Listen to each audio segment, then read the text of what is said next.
Fox Sports. We are Baltimore. We are Arizona.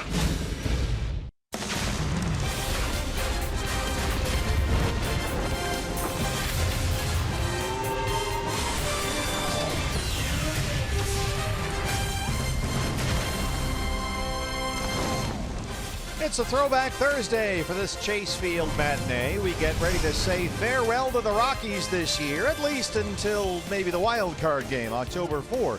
The finale of this four-game series, D-backs look for a 2-2 split. Join us for afternoon baseball with the Diamondbacks here on Fox Sports Arizona. Good afternoon from Chase Field. Welcome to the broadcast. Steve Berthume and Bob Brenly along the way. The purple is in place, our final Throwback Thursday of the year. It's the fight for postseason, and the D-backs today will leave here either up 3 or 5 atop the wild card race in the National League. So, Bob, a big two-game swing at stake here, and some of these D-back bats may have woken up just in time. Just in time. Ideally, everybody stays hot all season once you break spring training, but the reality is guys are going to have peaks and valleys, and Jake Lamb and A.J. Pollock have been down in the valley for a while, but showed some amazing signs last night. Jake picked up RBIs number 100 and 101 on the season. A.J. Pollock, 3 hits in a game, including his 10th home run. Really need these two to thicken that lineup. Last night, Patrick Corbin was sensational on the mound. Today, he hands the baton off to Zach Godley. Zach Godley been really good over his last 3, a perfect 2-0 record, ERA 3.32. One of those wins came against the Colorado Rockies, gave up only 3 hits and 1 run in 6 innings. More amazingly, he walked 6 Rockies batters and none of them scored. D-backs can take a 5-game lead over Colorado atop the NL wildcard standings with a win here today. First pitch is coming up on Fox Sports Arizona. Diamondbacks baseball on Fox Sports Arizona is brought to you by Gila River Casinos. Earn rewards 10 times faster than ever before with the Card by Gila River Casinos. Sign up for the Card today. By Jazz Roberts Air Conditioning and Plumbing. Choose Jazz. By Jack in the Box and the Jumbo Jack, a home run for your mound. By Dodge. Join the Brotherhood of Muscle at the Dodge Summer Clearance event going on now. And by CenturyLink, connecting you to the power of the digital world.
On Fox Sports Arizona is brought to you by your Valley Honda dealers, where you get more standard features for less money. By Gigablast Internet from Cox. Get ready for the gig life. By Oregano's. Step up to the plate for a guaranteed home run. At Oregano's, your neighborhood pizza joint. Location statewide. By Phoenix Raceway. See Dale Jr.'s final West Coast race at the Can-Am 500 November 12th. Tickets at phoenixraceway.com. And by State Farm. Here to help life go right. Talk to an agent today or call 1-800-STATE-FARM. D-backs 4 games ahead of these Rockies for the first National League wild card spot. And Baxter's in their heads. First pitch is next.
Our Throwback Thursday. Steve Berthune, Bob Redley, and Jody Jackson with you.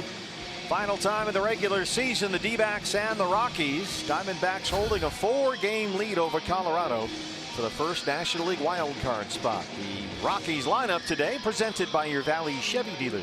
Once again, Charlie Blackmon leading it off out in center field. DJ LeMahieu at second base. Carlos Gonzalez out in right field. Nolan Arenado will be at third base. Former D-back Gerardo Parra out in left field.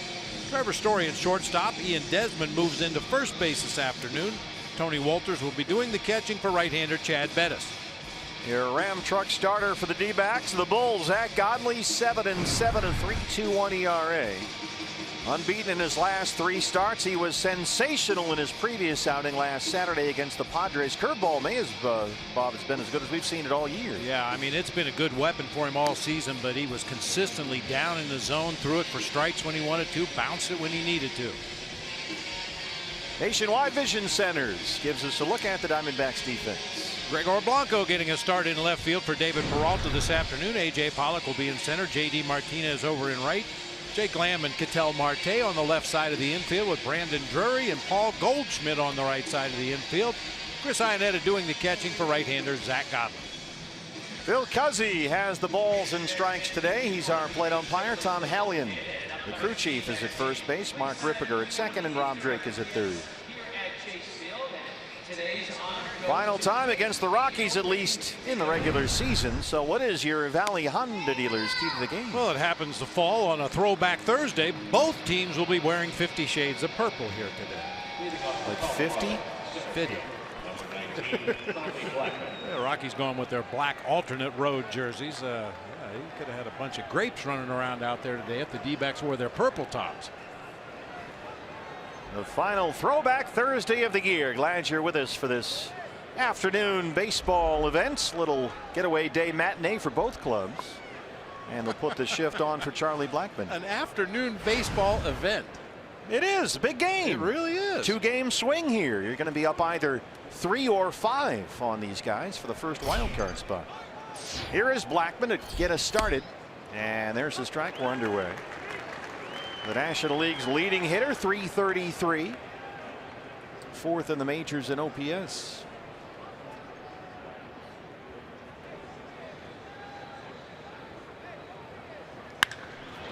Sends this one out to left field. Blanco on the warning track. Feels like we were just here. Yeah, weren't we just here? It was a lot of fun last night. Oh, yeah. D-backs out hit the Rockies 16-6, 1-8-2. Patrick Corbin sensational. Goldie got hit number 1,000. Big night here last night. Jake Lamb with RBI number 100 and 101. DJ LeMahieu, no LeMahieu shift. 316, 8 home runs. LeMahieu may have pulled the Diamondbacks out of a shift in that ball game last night. Why is that? Grounded out to the left side twice and hit a home run to left center field. I mean, we talked about it in Colorado. It looked like the shift got into LeMahieu's head a little bit, and even in batting practice recently, we've seen him pulling the ball more to left field, so maybe he's making an adjustment to the shift. Fastball's a strike, 1-1. Well, he certainly had a big series, 5 hits. He has double, tripled, and homered.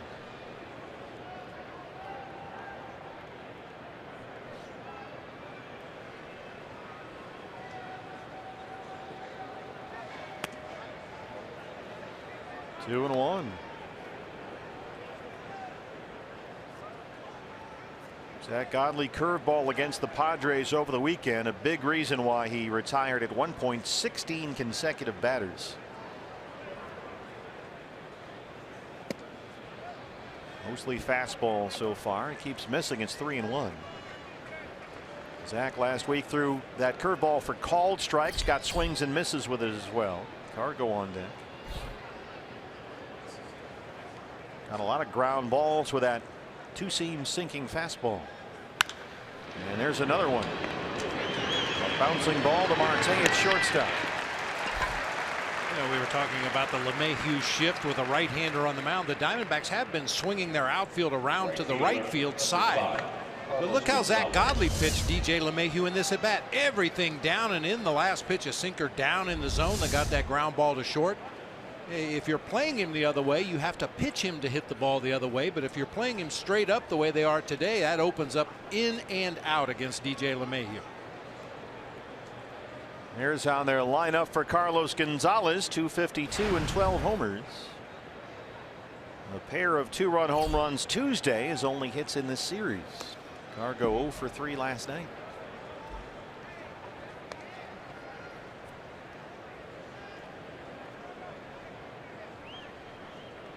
Drury backs up in the outfield grass at second. And Marte at shortstop, almost right behind the second base bag. Right into that shift. Drury from the outfield grass. A quick 1-2-3 for the Bull. Zach Godley, Diamondbacks coming up.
earlier Ram truck starter for the Rockies is Chad Bettis, back from a courageous cancer fight. A 14-game winner last year. He got his first win this season in his previous start. That was Saturday at Dodger Stadium. Chad Bettis, a 14-game winner for the Rockies last season. He'll feature a couple different fastballs, a four-seamer and a two-seam sinker. Throws a lot of curveballs. We'll mix in an occasional slider, occasional changeup.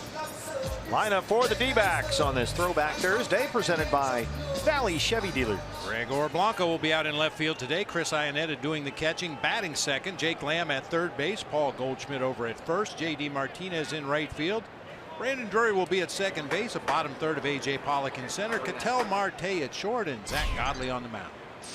Day off for David Peralta. Gregor Blanco gets us started. 244 and 3 home runs.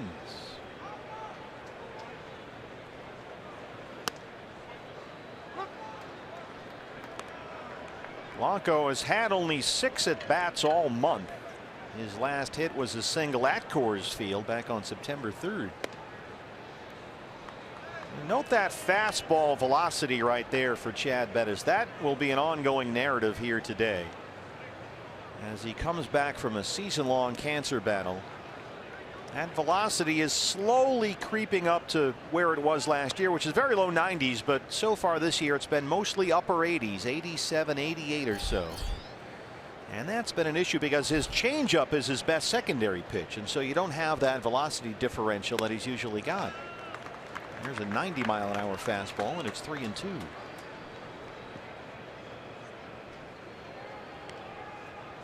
Bettis' arm still rounding into shape. Fastball doesn't quite have that same zip to it. That was it right there at 89.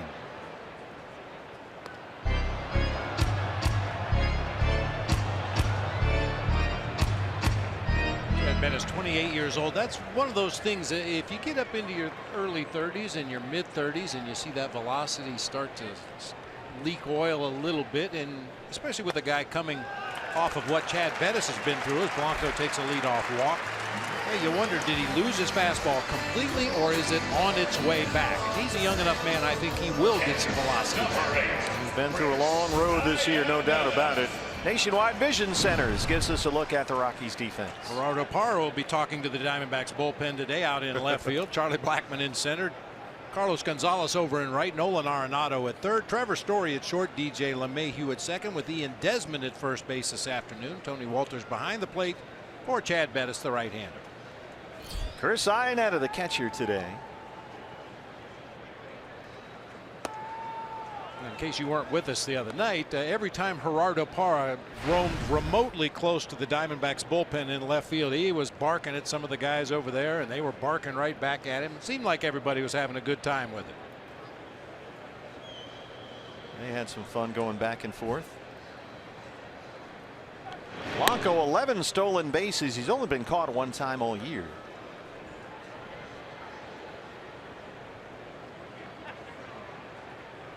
Chad Bettis has been a remarkable story. A difficult path, to say the least. Diagnosed with testicular cancer late last year. Iannetta sends one deep to center. Blackmon makes a diving catch but can't hang on. It bounces out of the glove, and Blanco's in at third. Charlie Blackmon really laid out for that one. He had it for a moment, and then when he hit the ground, it popped out. Run a long way. You can see clearly had it in the glove and then hit the ground, and the ball popped out.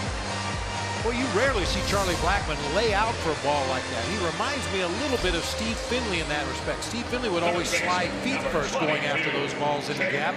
Blackmon the same way, but that time made like Superman trying to make that catch. That beard was flying through the air. Good start for the Diamondbacks. Second and third, no outs, and the batter is Jake Lamb.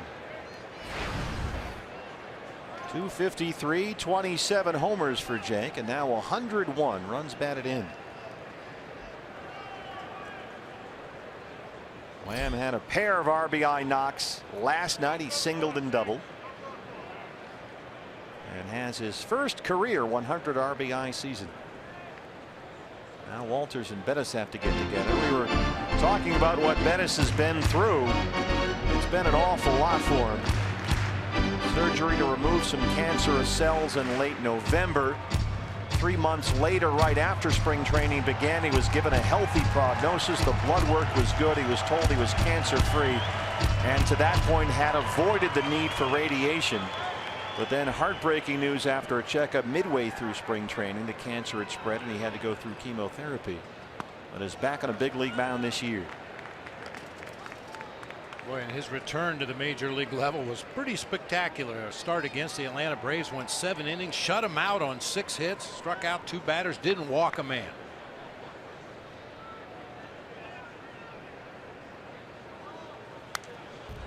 And one moment there during the spring, he went from cancer-free and focused on baseball again, suddenly facing chemotherapy and hoping he'd even be able to pitch this year.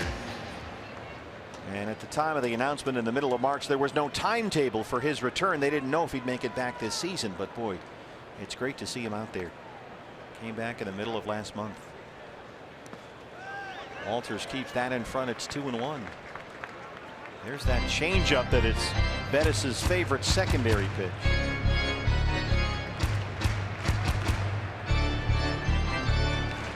Blanco is at third and Iannetta at second. 3 defenders for the Rockies on the right side of the infield.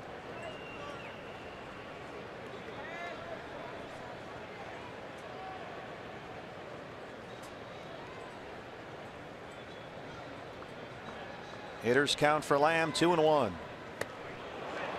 Got a high curveball. 2 balls, 2 strikes.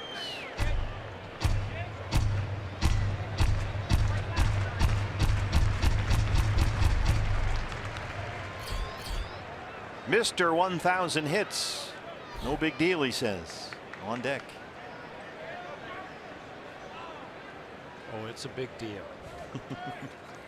Tried to make it a big deal last night. He was not having it. There's that fastball. 89 miles an hour. Full count, 3-2.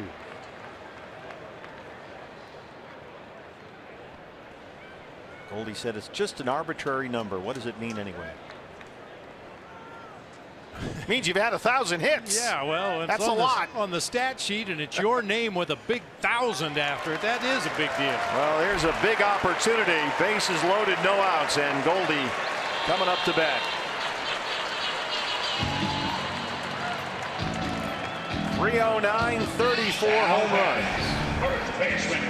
Third in the majors in runs batted in. He is 5th in OPS.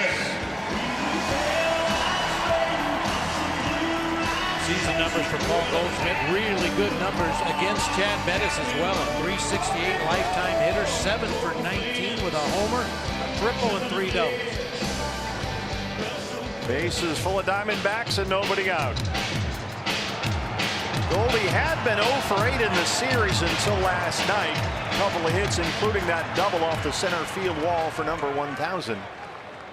All right, that's the perfect way to spend your birthday with Goldie and the D-backs.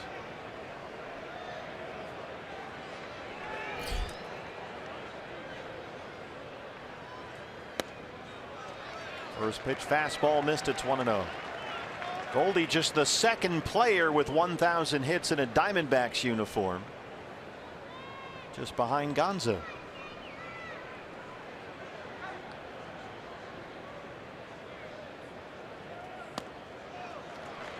Slider missed it. It's 2-0. Bettis in a real jam here.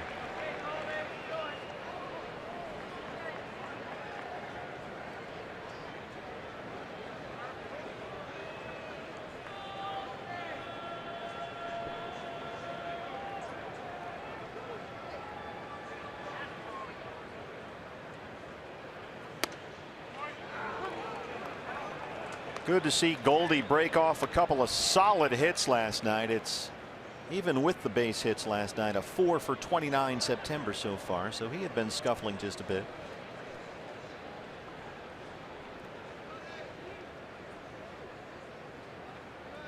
Lamb was ahead 2-1. Got a high curveball. Let's see what they have for Goldie here.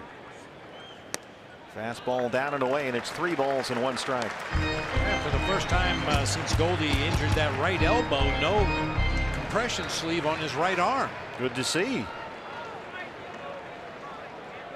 J.D. Martinez pacing in the on-deck circle.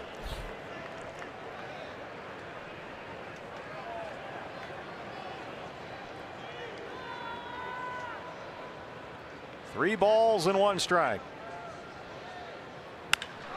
Down the line, but he yanked it foul. He was ready for that fastball. 20 pitches already for Bettis. He's yet to record an out.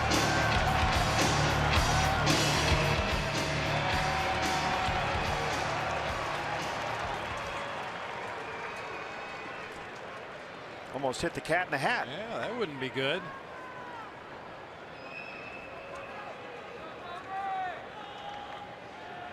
There's a guy down there selling green eggs and ham. Full count, 3-2. We'll do it one more time.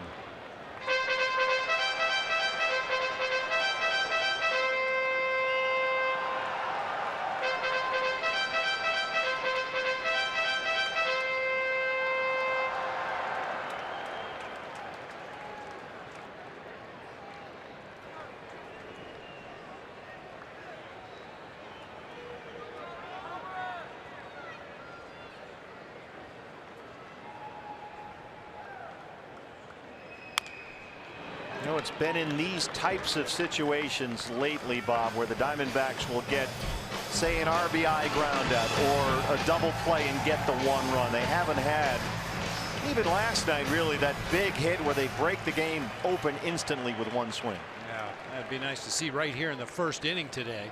Yeah, but you're absolutely right. A lot of ground outs to score a run, a double play that scores a run, maybe a sac fly to get one run in, but can't push across those extras. One more time on 3-2. Base hit. Blanco is home. 1-0 Diamondbacks. That's 1001. The count over again for Goldie. Gets a fastball inside part of the plate and just rips it through that left side of the field. Rockies were playing about halfway defensively. The infielders weren't all the way in, but they weren't all the way back, and I think it hurt that time. Trevor Story, from that halfway in position, just couldn't range to his right and get to that ball. Steve Foster running out there, the Rockies pitching coach, because if you thought that was bad, now they're going to deal with J.D. Martinez, bases loaded, nobody out.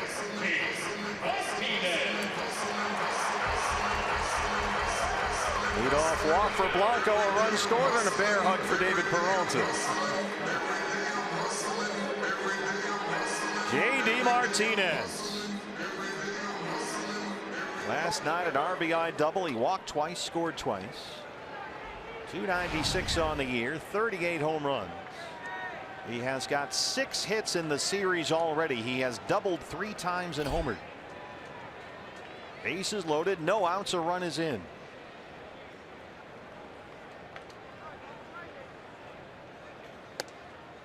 You know, lately he has not been swinging at the first pitch like he did in nearly every at bat since he came here from the Tigers.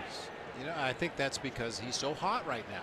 You know, when you feel locked in at the plate, you don't care if you take a first pitch strike because you know he's got to throw it over the plate 2 more times. And right now JD is locked in, so he's just looking for one pitch in one zone. Got a slider there, and it's 1-1. J.D. Martinez, a 6-game hitting streak. He has hit safely in 10 of his 11 games this month, batting almost .450 in September.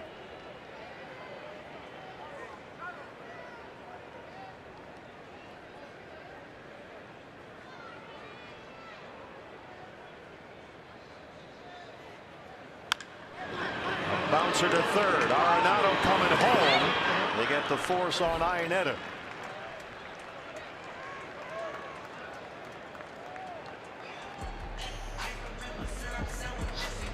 Never a doubt for Nolan Arenado where he was going to go with that ball when he caught it down there at third base. He got his body into a position so as soon as the ball hit his glove, he was ready to throw to home plate. Bullpen busy for Colorado.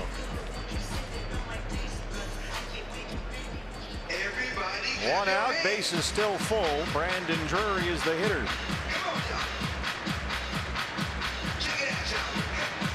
Brandon Brandon, 265. He's got 12 homers. Singled and walked in Monday's series opener against the Rockies.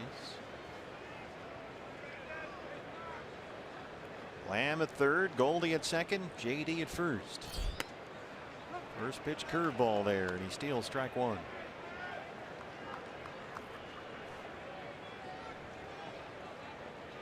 Drury has hit safely in 3 straight games, 9 of his last 11.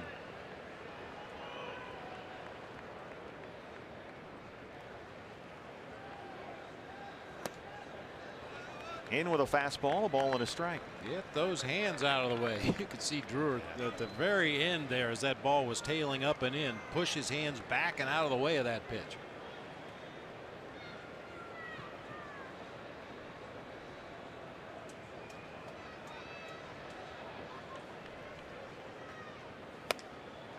Couldn't check that time, and it's 1-2.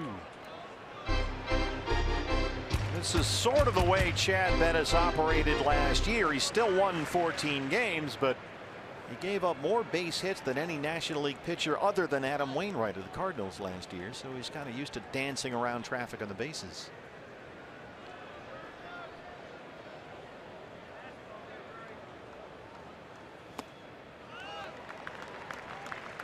Drury wouldn't chase the fastball, and it's 2-2. A 30 pitch first already. He's only got 1 out. Big night last night for AJ. He's on deck. Zach Godley will take as many runs as they want to give him.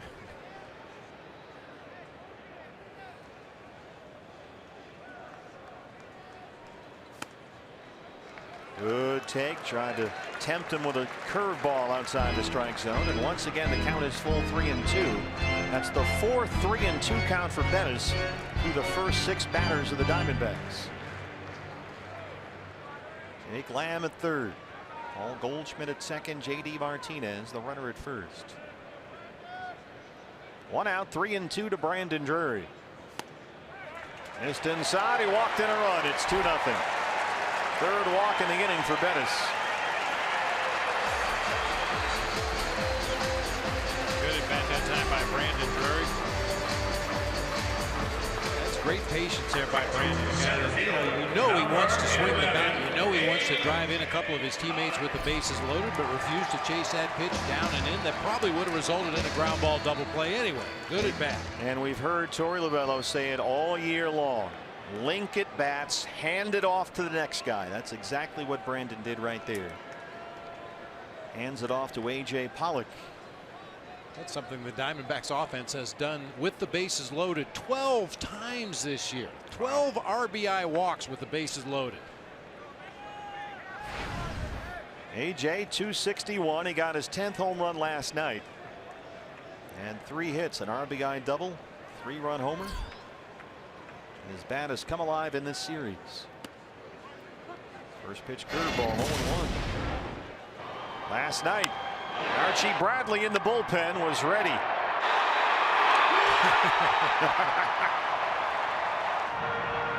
So AJ has that home run. He's doubled 3 times in the series. He's got 5 hits. Yeah, Archie had him positioned perfectly. All the analytics. Center field for Blackman. Backing up, he won't get there. And here we go. Goldie is home.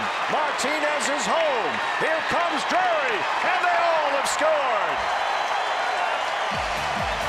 Maybe it took 7 batters. We got you tacos. All right. Fast tacos today, fans. Wow. AJ Pollock, what a series.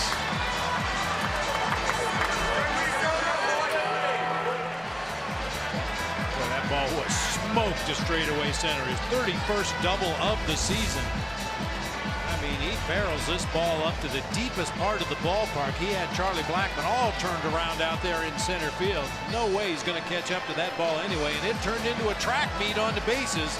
You better hurry, JD. There's somebody behind you. Chad Bettis leads, having recorded only 1 out. It's 5-0 Diamondbacks.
Chad Bettis out of this ball game. They lead at 5-0. 5 runs. What does that mean? Anytime the D-backs score 5 runs or more, Taco Bell is giving away 3 free tacos with the purchase of a large drink between 4 and 6 the following day at participating locations. Well, we just mentioned when the Diamondbacks lately have had these big situations, they haven't been able to get that big game-busting hit. A.J. Pollock just delivered big time.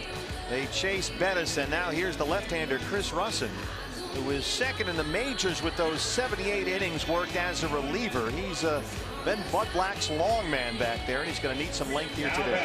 We saw him earlier in the series and warned fans and D-backs hitters about the quick pitch, something he's incorporated into his arsenal over the last couple of years. He'll break it out every now and again. You're talking about the bases loaded situation in this homestand. The first 6 games, the Diamondbacks were 1 for 6 with the bases loaded. 3 strikeouts, and they grounded into a double play. Today already 2 for 3 with a double and a bases loaded walk. Ketel Marte, 8th man to bat here in the first inning. Tries to squirt one by LeMahieu. He gets over there. AJ in at 3rd. So very quickly Russin comes in, gets 1 out with 1 pitch. And Zach Godley will hit. Pitcher number 52, Zach Godley.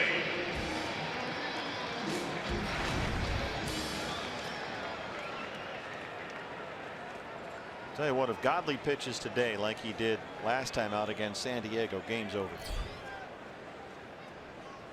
He was sensational. Gave up that leadoff single to Manuel Margot, then retired the next 16 batters he faced. And right now he's got a 5-0 lead.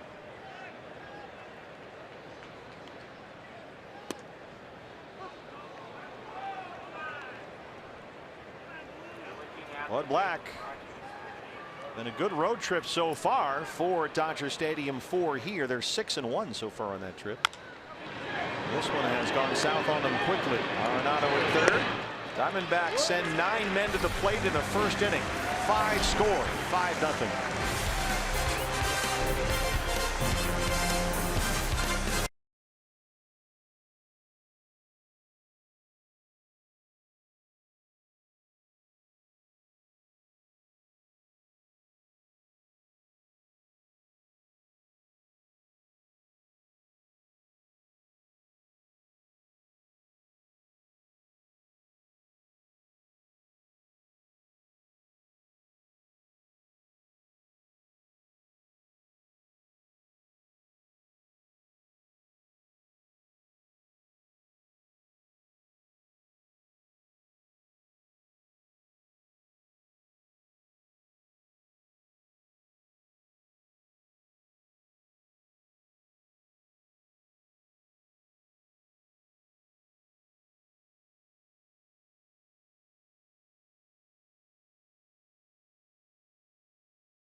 On the mound now with a 5-0 lead over the Colorado Rockies, and you don't want to miss it coming up on Sunday after the game. It's the latest edition of D-Backs Driven In, presented by Sanderson Ford, and it is Zach Godley and Andrew Chafin joining me in a very large truck driving into the ballpark. Those 2 guys are very good friends, and Zach's been outstanding on the mound this year, all season long, but particularly of late. But guys, I have to tell you, I learned a lot about hunting and fishing, and Bob, I don't know if you're thinking, I learned a lot about bow fishing.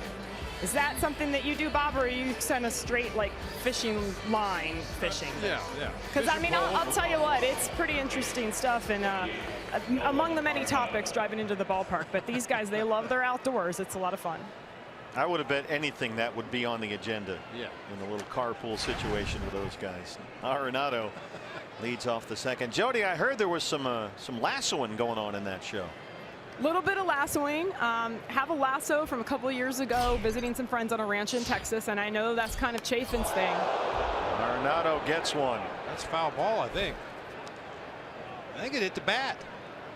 First pitch from Godley, up and in. Watch the ball sail up and in.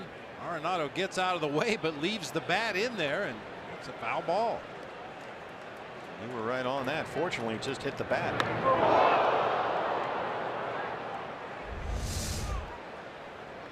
First pitch from Zach, high and tight. 0-1 on Arenado. Well, if he can do that 2 times and then throw a curveball in the dirt.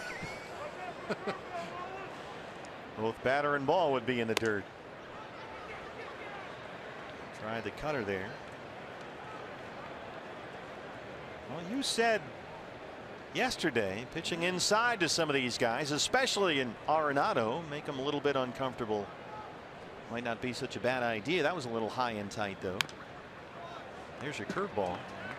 I mean, we've seen teams this year, most notably the Dodgers in the first half of the season, but when the Rockies are swinging the bats well, when any team is swinging the bats well, there's a different body language when they get in the batter's box.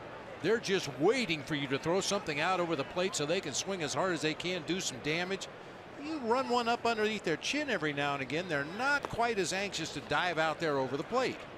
Now, once again, I'm not advocating hitting guys or hitting them in the head or even throwing near the head, but you have to work both sides of the plate to be effective against good hitters. 2-2 pitch. Boy, you knew it was coming. That Godley curveball with 2 strikes, his first strikeout. Perhaps set up by those first 2 fastballs up and in to Nolan Arenado. Drops this one perfectly out there on the outside corner at the knees. Gerardo Parra, the hitter, tripled Tuesday night, his only hit in the series. Parra sent out last night's game. 326, 10 homers. Now will a manager who's been around forever like Bud Black, a former pitcher, take note of that? High and tight to his best hitter.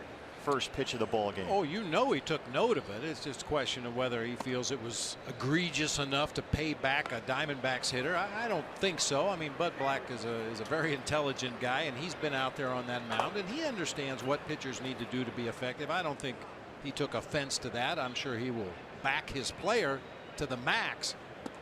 But I think the pitcher in Buddy says, I'd have done the same thing. First pitch of the at-bat, high and tight. We'll see what happens. 2-0 on Parra.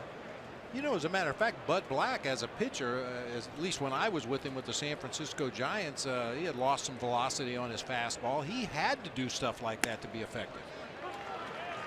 He couldn't just rear back and throw fastballs in the strike zone. He would push the hitter off the plate, throw him a changeup away, throw him a fastball off the plate away, come back in with a fastball. So he is well aware of what it means to work both sides of the plate.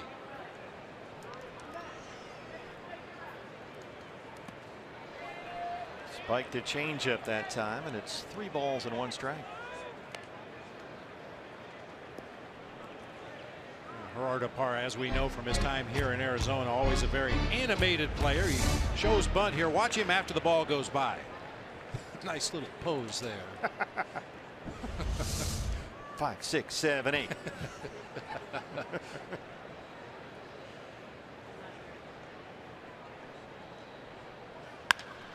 Right back at you, Zach Godley. Parra slams the bat down on the ground and takes his base. First base hit for Colorado. Usually guys just toss the bat aside. Parra was pretty emphatic there, throwing the bat to the ground. Stop number 27, Trevor Story.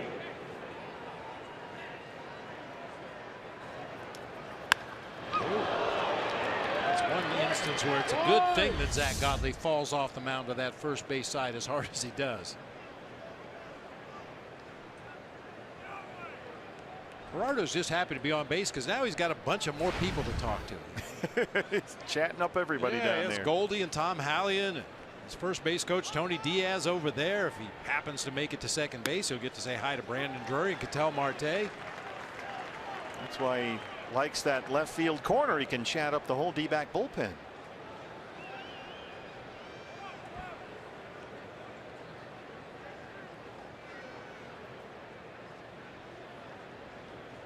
Oh, and 1 on the shortstop, Trevor Story.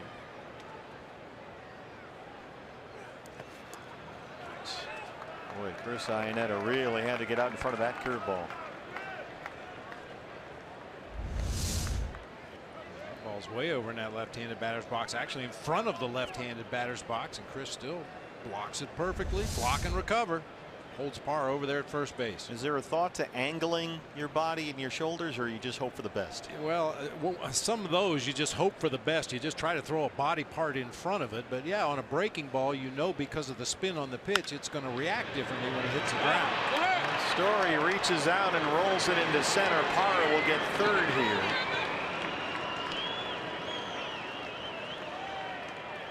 Drury made an attempt at that one and then stopped short.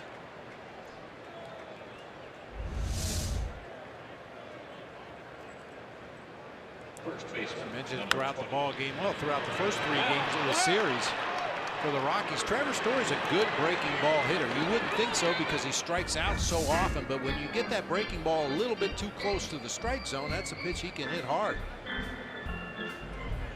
Well, Zach Godley had retired the first 4 he faced, but a pair of 1-out singles has put 2 on for Ian Desmond.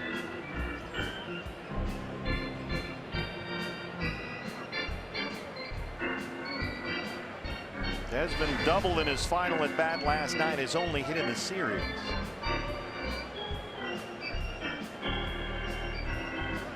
We'll see if this is a really good matchup actually for Zach Godley right here with Desmond, because Desmond hits a whole lot of balls on the ground. So we'll see if Zach can get a sinker here, roll a double play ball, and get out of this mess. Desmond, about 65% of everything he puts into play is on the ground, far more than any other major leaguer.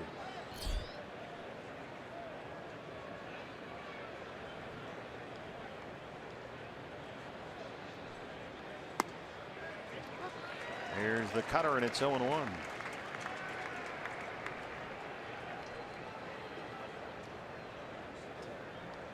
Advantage Godley here, 0 for 5.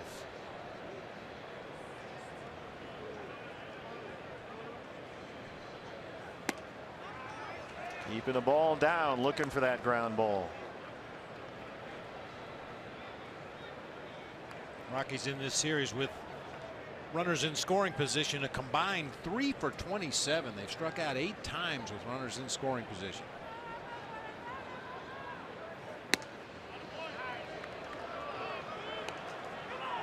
Seen a lot of cut fastballs from Zach so far, the first time through the order. 2-1 on Desmond.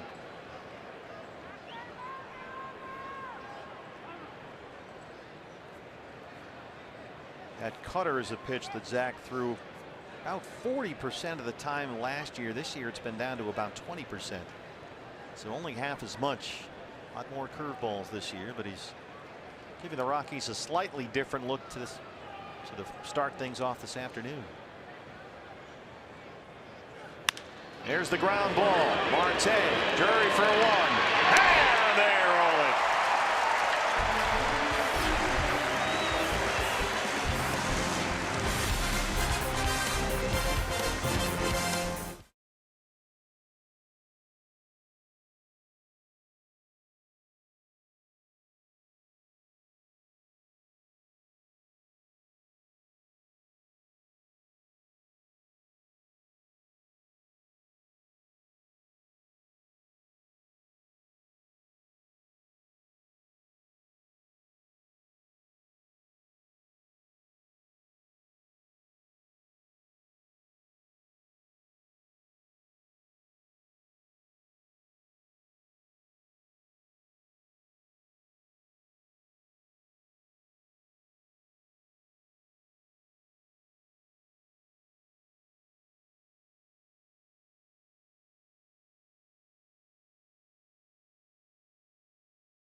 Ground ball he needed from Ian Desmond. The double play ends the top of the second. It's 5-0 Diamondbacks as we start the home half.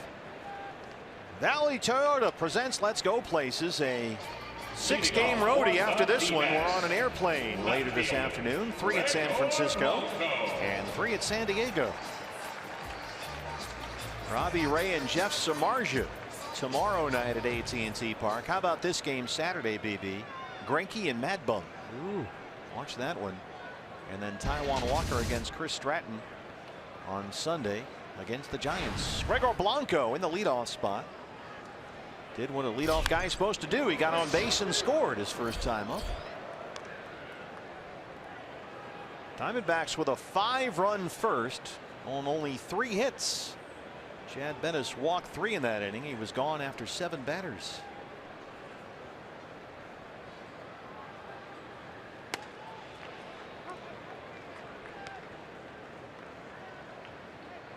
So Chris Russin has come on. He got the final 2 outs of the first.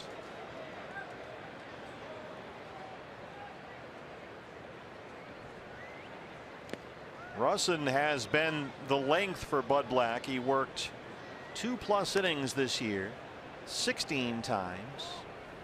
He worked 3 or more innings 5 different times. So this is something he's used to doing. Maybe not this early in a ball game. Certainly much earlier than Bud Black would have liked. A bouncing ball up the middle. Look at Story. Go get it. Boy, Trevor Story, a tremendous play to get Blanco at first.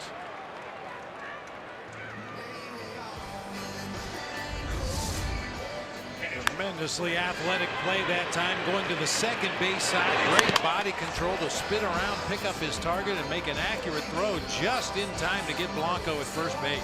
Nice play. Trevor Story, as we've noted before, a guy who throws the ball very well on the run. A lot like Arenado in that regard. The catcher, Chris Iannetta, doubled his first time up.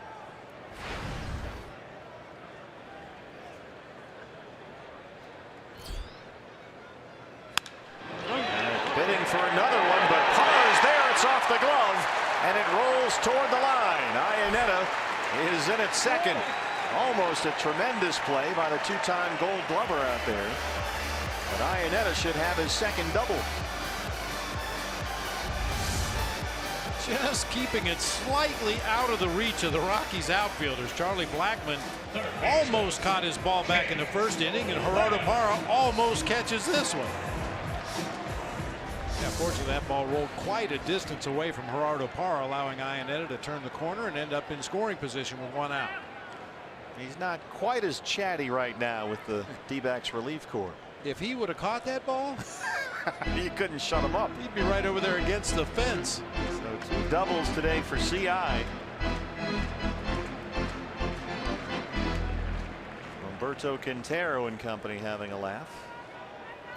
Lamb walked and scored his first time up. Now up there against the lefty. Rockies have 3 infielders on the right side. There's strike 1. Jake Lamb, Paul Goldschmidt now both over 100 RBIs for the year.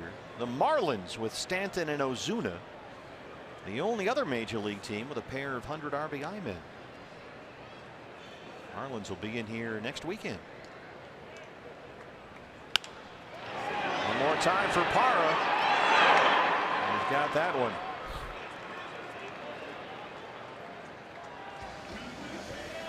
Paul Goldschmidt now. Holding an RBI single, the bases loaded his first time up.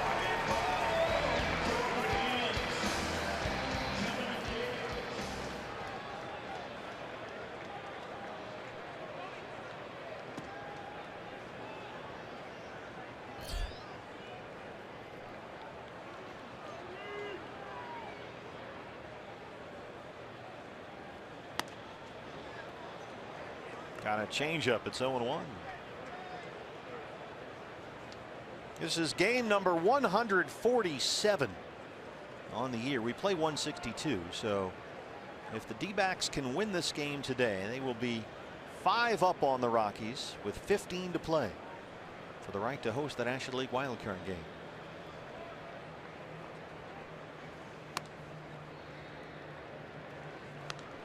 They also have the tiebreak because they've won the season series. So if by some chance these two finish tied for the National League wild card lead, they would both make it, and the Diamondbacks would host the game because they'd won the season series. Right now that stands at 10-8 for Torey Lovullo's ball club. So that's almost like having an extra game in hand, really. The lead may be 4 or 5 or whatever, but it's really one more number than whatever it is. That math. Just keep winning. Just win, baby. That's right.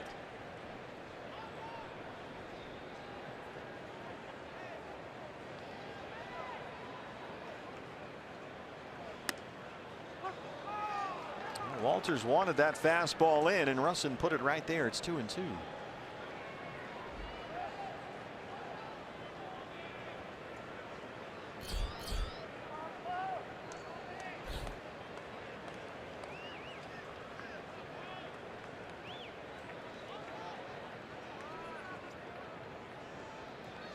Going through a long set of signs with a veteran catcher on second base for the other team.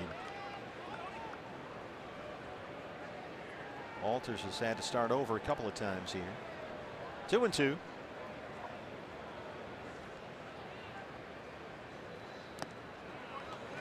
Missed with a changeup, and it's full.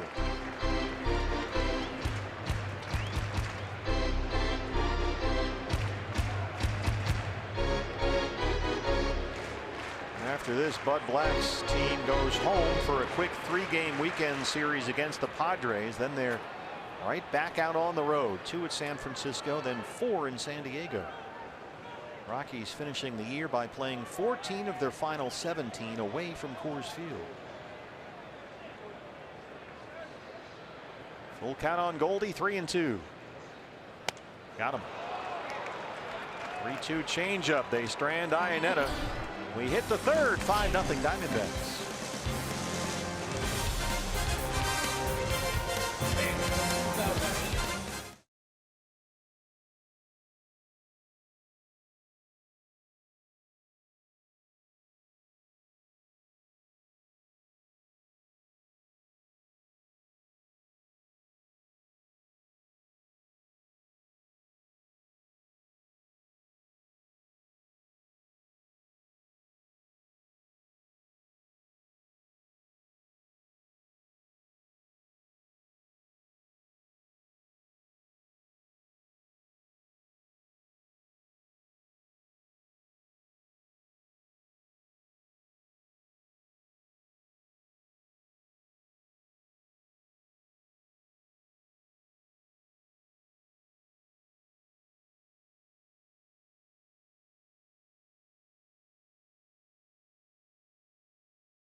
Diamondbacks as we start the third. Fans, we invite you to partake in the D-backs 50-50 charity raffle from home along with all of us here at Chase Field.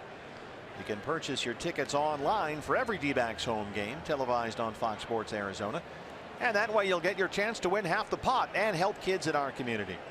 Buy your tickets at dbacks.com/50-50 raffle, and stay tuned after the game. Diamondbacks live post-game show will have the winning number, the catcher Tony Walters. This one out to left field. Blanco is there. One pitch, one out to start the third.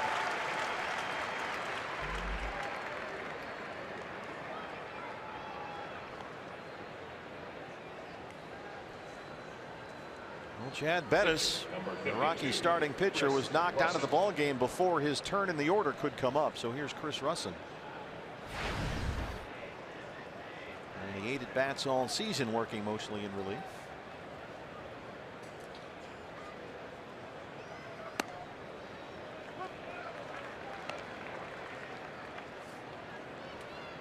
You mentioned Russin giving Buddy Black some length out of that Rockies bullpen. He was a starting pitcher as recently as 2 years ago, so not really much of a stretch for Chris Russin to be able to go multiple innings if necessary. He's been kind of almost like a left-handed Josh Colmenter type for Colorado. Yeah, good call. Sometimes he's a starter, sometimes he's a reliever. You never quite know. He pitched at the University of Kentucky, Chris Russin. 4th round pick by the Cubs back in '09. He was waived by Chicago. Rockies got him at the end of the 2014 season. And he looks at strike 3. Hey fans, the day after every D-backs win, get 50% off all pizzas at regular menu price using promo code DBACKS50 at papajohns.com. Center fielder Charlie Blackmon. Leadoff man now for the 2nd time. It's Charlie Blackmon. Blackmon flying out to open up the ball game.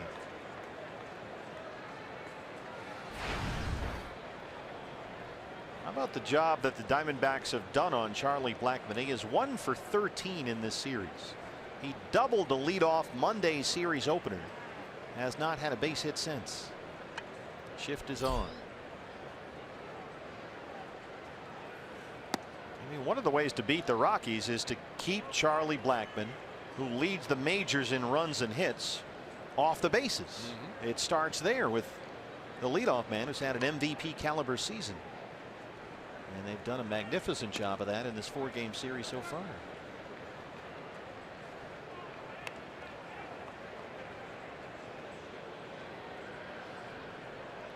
Especially when you consider that Blackmon is hitting better than .360 since the All-Star break.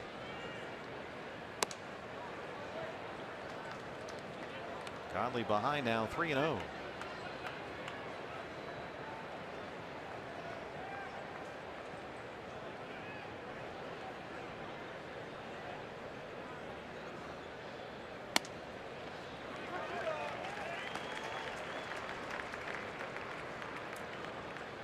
We were talking in the open of the show about A.J. Pollock and Jake Lamb and how ideally those guys get hot and lengthen the Diamondbacks lineup. It all starts at the top.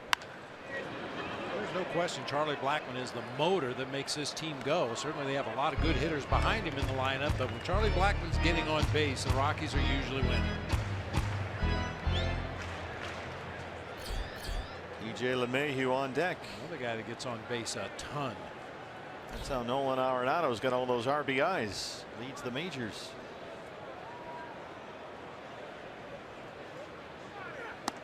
Oh, Zach Godley fell behind on Blackmon, 3-0, and rings him up 5-0 D-backs.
everything down here. Yeah. D-backs lead the Rockies 5-0. Hey fans, 2018 schedule is now available.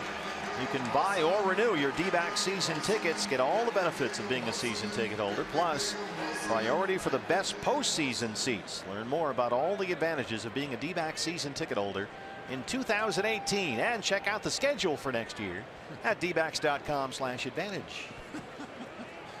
We knew there was a cutie underneath that hat somewhere. JD Martinez leads off the bottom of the third.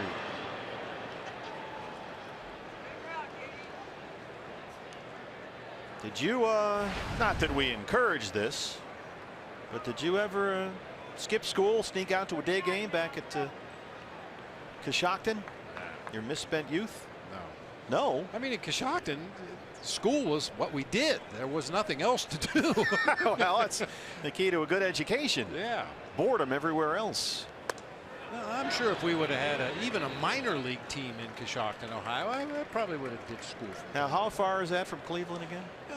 Right now, it's about an hour and 40 minutes, maybe, and about the same to Cincinnati. But of course, back when I was in school, there were no interstate highways. There were no cars. JD Martinez hits one high and deep and gone. It's over the pole. JD Martinez, a new career high. That's 39. JD now with 10 home runs in his last 11 games.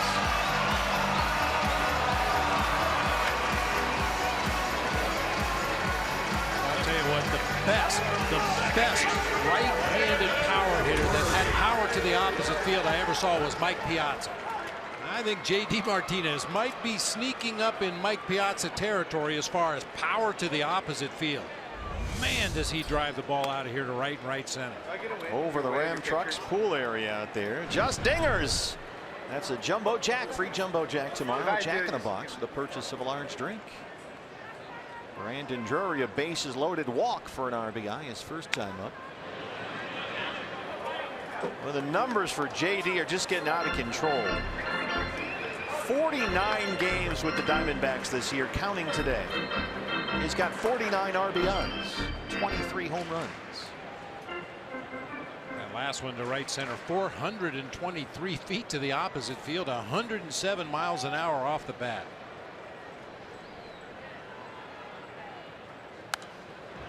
We talked the other day about trade deadline acquisitions the last 20 years or so. You think of Carlos Beltran, you think of Manny Ramirez in LA when he went to the Dodgers. There was that Mannywood business.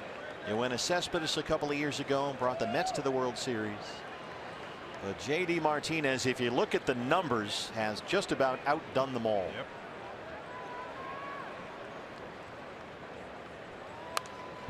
Quick pitch there from Russin. Drury fights off a fastball. And there have been some pitcher deals at the trade deadline that have really worked out well for the receiving team, but we were just focused on offensive players that came and made a big difference with their team's offense. And these are with the updated numbers counting that last home run. I mean, Beltran went bonkers in the postseason, hit 8 home runs for Houston after coming over from Kansas City. 4 in the division series and 4 in the NLCS that year. Houston lost in 7 games to St. Louis. Cespedes helped get the Mets to the World Series, but boy, it's hard to think about where they might be right now without Julio Daniel Martinez.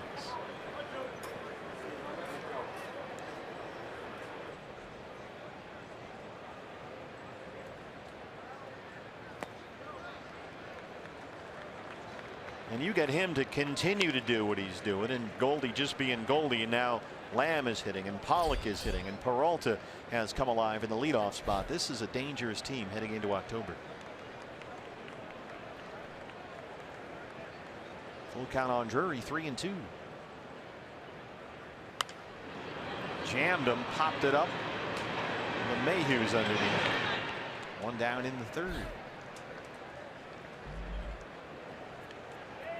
Speaking of A.J. Pollock, Center field. it's been a pretty good 24 hours for A.J. Last night, 3 hits, an RBI double, a 3-run homer.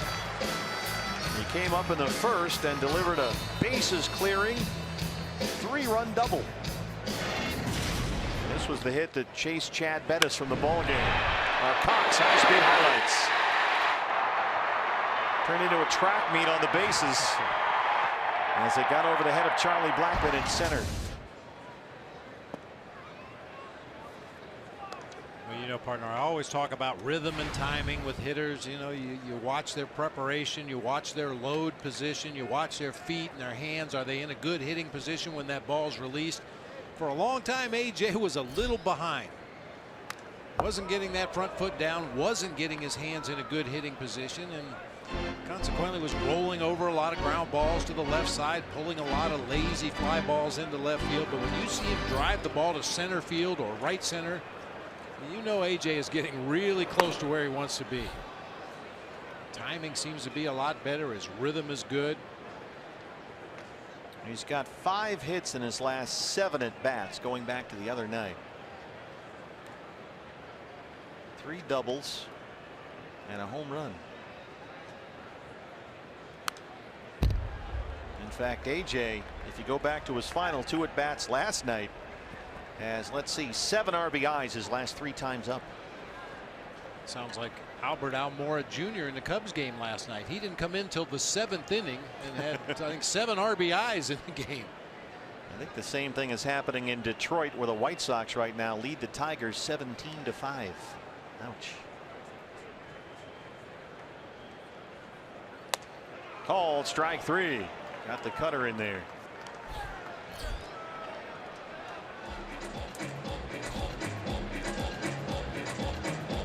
Shortstop, Ketel Marte. And on this Throwback Thursday, as always, we like to check Ketel's fashion statement. He's always in sync with whatever the color is, and there you go with the shoes.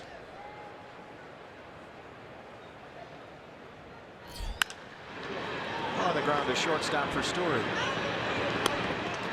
J.D. Martinez has done it again. His 39th has made it 6-0 D-backs.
Wild card race. St. Louis 3.5 games behind Colorado for the 2nd spot, playing this afternoon, hosting Cincinnati, and Tommy Pham takes one out.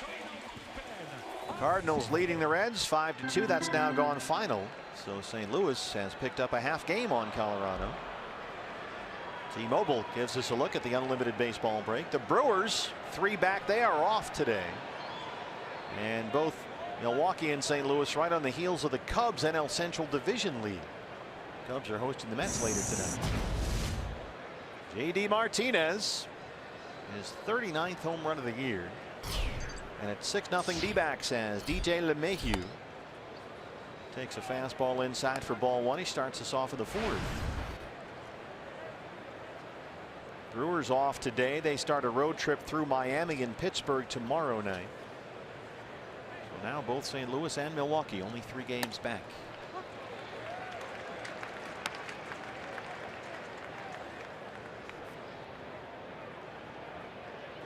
Yeah, we should point out, as our producer Brad the Big Dog Weimer correctly points out, that those games against the Marlins, which were supposed to be in Miami, will be played at Miller Park.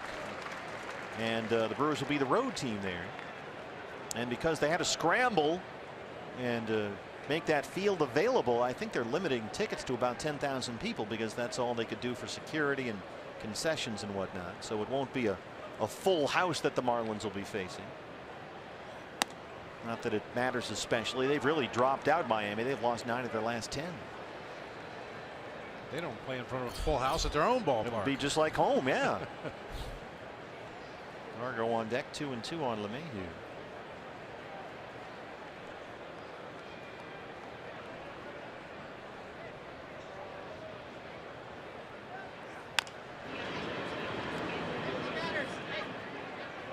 I'll tell you, ever since the Diamondbacks started playing around with that LeMahieu shift, he's been a different hitter. I mean, he still gets his base hits, he still drives the ball to right field, but I don't think I've ever seen him hit this many balls to the left side of the field, either fair or foul. Got another case, him right there trying to do that? I'm not sure if he was trying to, but you rarely see DJ LeMahieu in front of a pitch. He may be a little tardy from time to time. His natural swing is to right field, but you rarely see him out in front of anything. And now he's caught looking at a curveball. 4 strikeouts for Godley. He set down 5 in a row. Hey fans, watch the Drive to the Pennant with MLB.tv every night on every device. Watch every out-of-market regular season game live. Plus get a free subscription to At Bat Premium, the #1 app for live baseball. Blackout and other restrictions apply. Visit MLB.tv for details.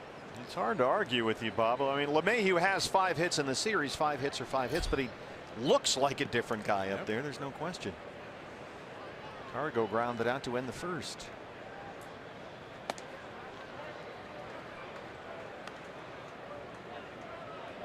Gonzalez hot, 7 doubles, 4 home runs, and 11 RBIs in 11 games this month.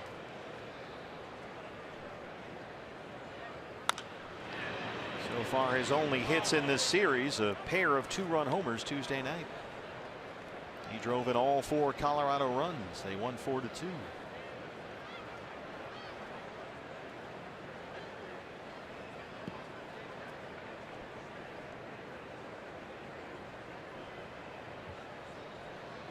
Going to be interesting to see where Cargo ends up next year.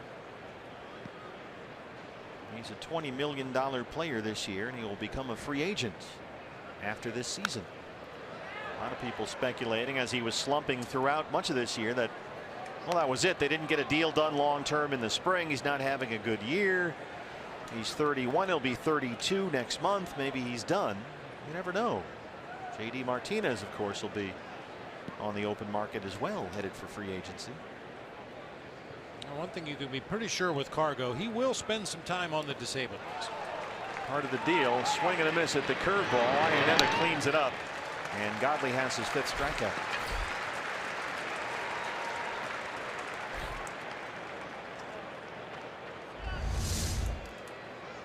Another one that starts about mid-thigh and ends up in the dirt. This looks so much like a strike. That movement is straight down and late. Well, he has struck out now, Zach Godley. 4 consecutive batters. Arenado punched out to lead off the second. The first pitch from Godley was a fastball high and tight that knocked down Arenado.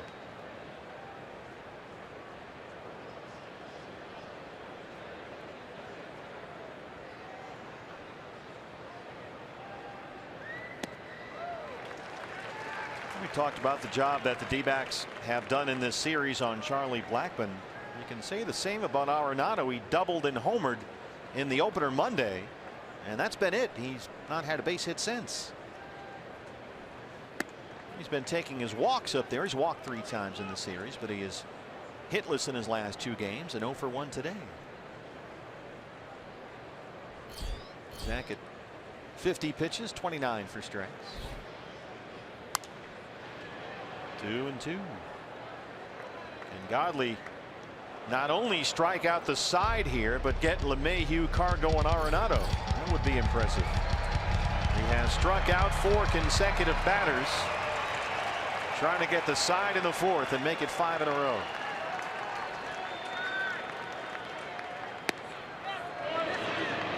No, he didn't. Tom Hallion. Full count, 3-2.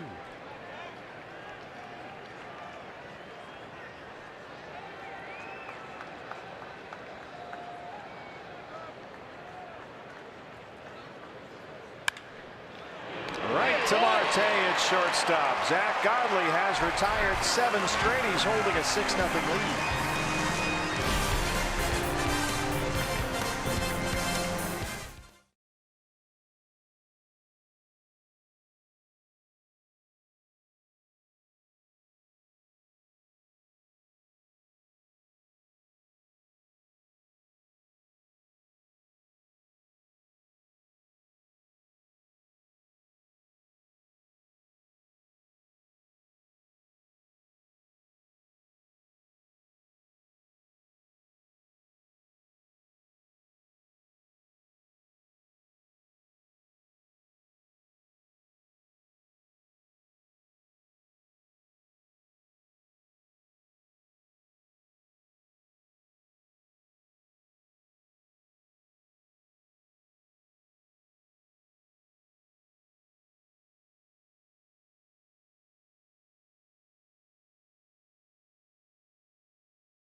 Fourth inning, 6-0 Diamondbacks. Hey fans, don't forget Saturday on FS1.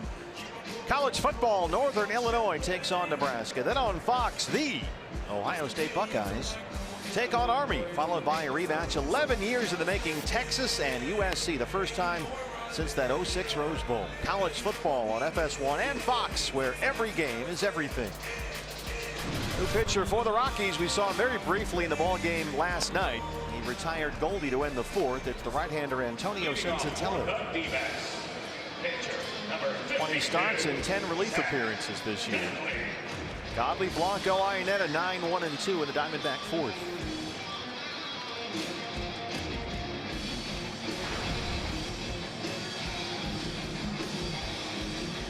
Zach's checking out his picture up there on the DBTV board. What do you think, Phil Cuzzy?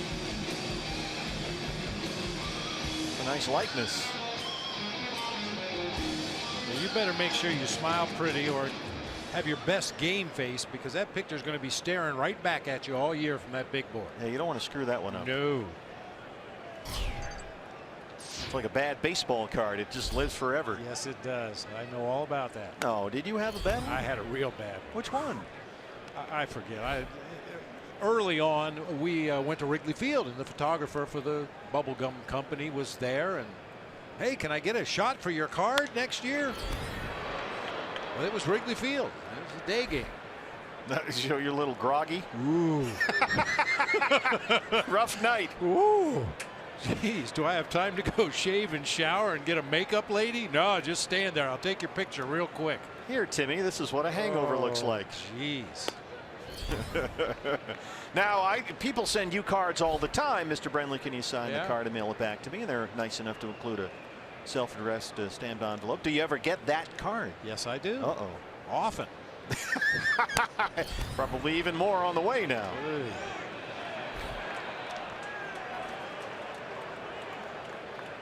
Godley jumping around there. It's 2-2.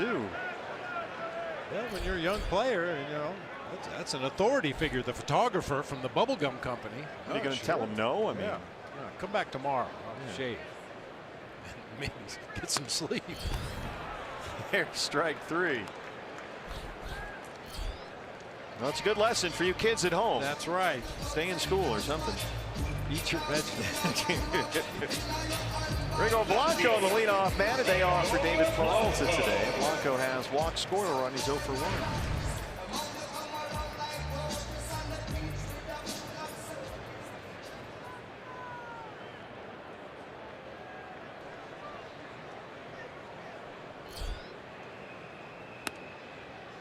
Low curveball and strike 1.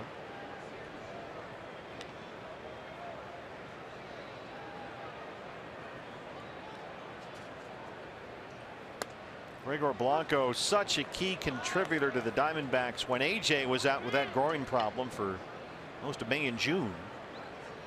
Blanco had 145 at bats in the first half of the year, but he's had fewer than half that number since the All-Star break, since AJ's come back. And it's been tough to get him some regular ABs.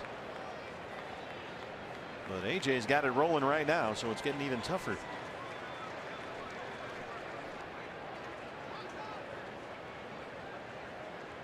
Walters wants it up.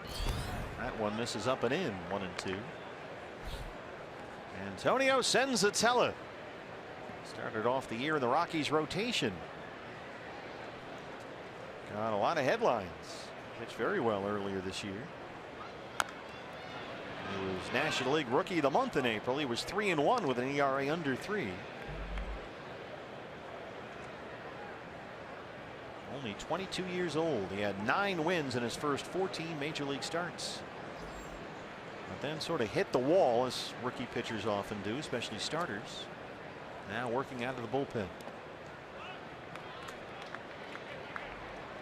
He grew up in Valencia, Venezuela. That's the same area where King Felix is from, Felix Hernandez. So he's the king.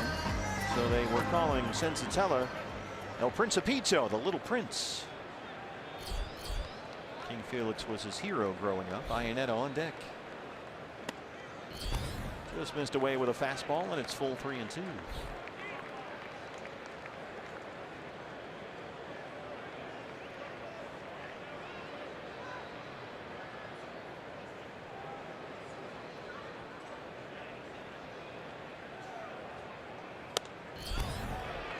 He missed with that one at 97. A 1-out walk for Blanco. The Diamondbacks are in a fight for postseason. Register now for your opportunity to buy D-backs postseason tickets online at dbacks.com/postseason.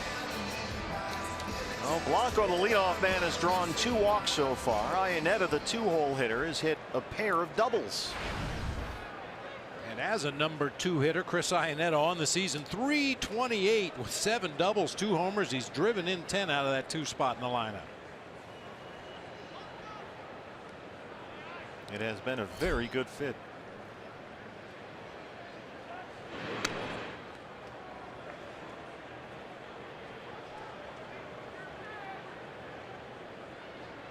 Other thing Chris has done batting second, he's taken a whole bunch of walks. He really grinds out his at bats, very patient up there, which is why it works so well.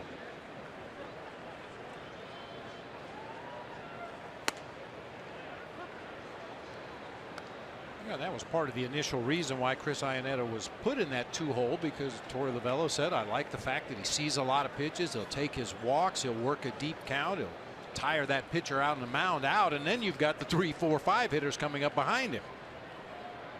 Hoping to get that pitcher to make a mistake out there.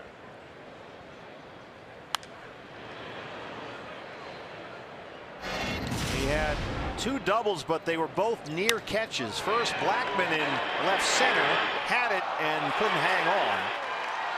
That was in the first, and then Parra in the second out in left.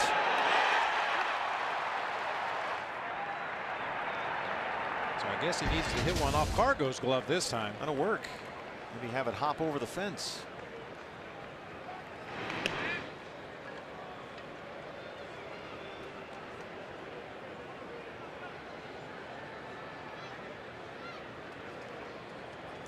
Uh-oh. You misspelled sick. Misspelled teacher. Just what we were talking about. Yep. The youth led astray by baseball. Just missed with a fastball. Senzatella looking at Phil Cuzzy. Where was that? It could only have been called high. It looked like it was all over the plate, maybe up above the top of the zone. I wonder if that young man who skipped school, told his teacher he was sick to come to the Diamondback game. Years later, when he's in the big leagues, photographer goes up, wants to take his baseball card photo, and this is where it all starts. And that teacher will want tickets to the game. I'm not sure what language that is.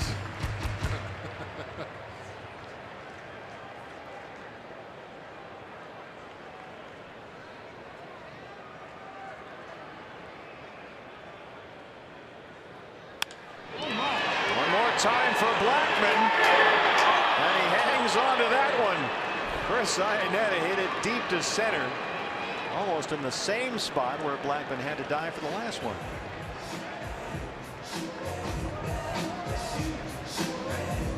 Boy, has Chris Iannetta been barreling the ball up today. 3 at bats. He's hit it right on the button 3 times. You better believe it. Jake Lamb has walked in fly now.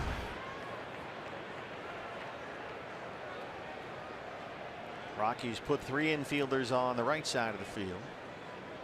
Blanco is the runner at first, 2 outs. Left side is wide open.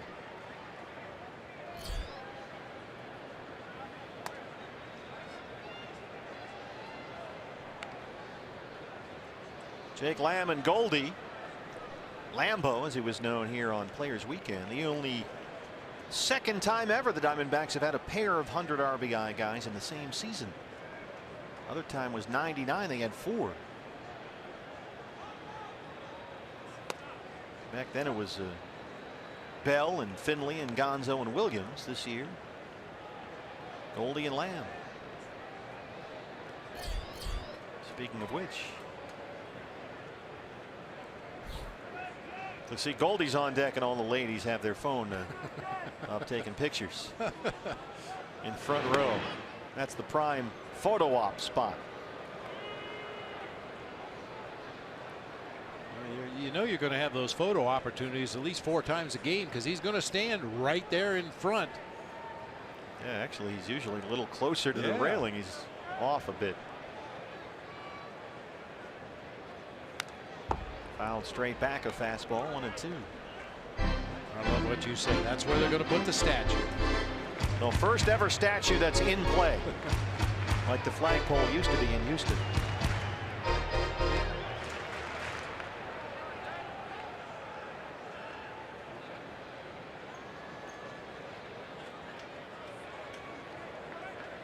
Gears turning over there. Thinking about the advance report, thinking about the video he watched. Got a curveball and struck out. We hit the 5th inning. Diamondbacks lead the Rockies 6-0.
High 5 gate.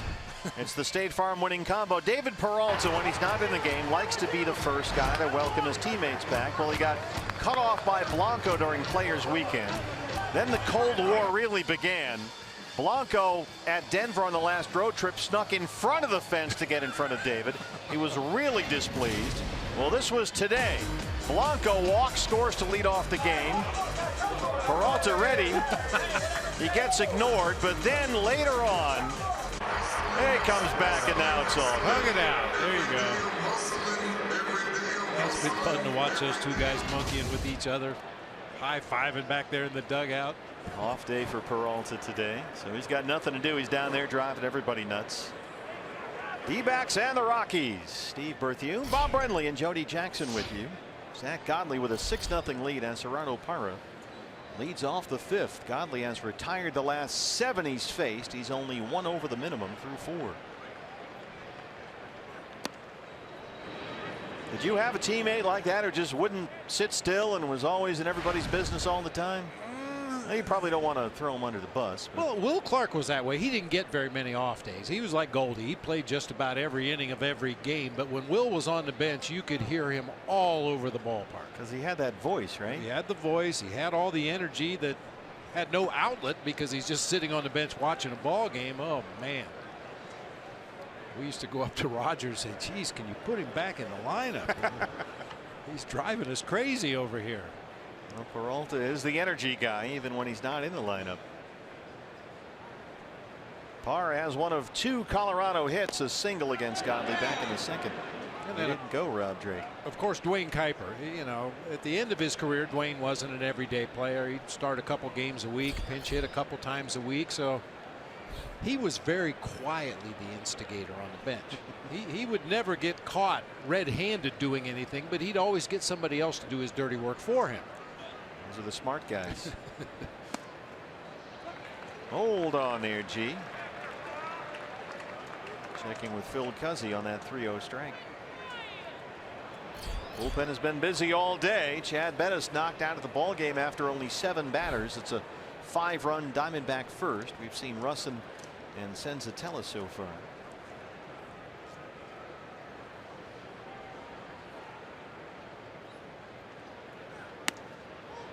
Drops a curveball in there, and it's full 3-2.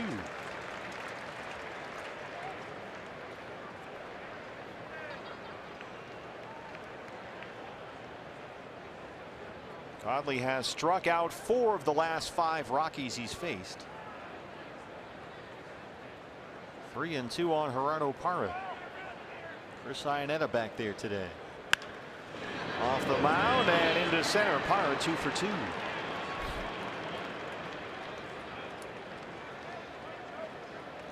Both hits coming right back up the middle of the field. The first one almost took Zach Godley's head off. That one just a little grounder that got over the mound and into center field safely for a base hit.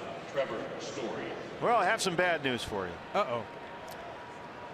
Our crack staff found the baseball card. An 82 Donruss. That looks like Fenway Park. That was old Wrigley. All right. And notice the protest orange T-shirt. What were you protesting? Well, that's what we used to call it. Al Rosen, our general manager, didn't like us to wear orange, so occasionally we'd wear orange just to get under his skin. So you were intentionally trying to anger the front office. You were staying out late the night before. What kind of a problem child were you? No, I didn't say I was out late the night before. I just said that the next morning was rough. Just implied. Yes. I don't think you look that bad. You don't look happy, certainly. And you know, I don't know anything about photography, but I'm sure Randy Johnson would tell you that that's a bad angle. The guy was a couple steps down into the dugout, shooting up my nose. Yeah, that's always good. Not good. Trevor Story, it's 0-2.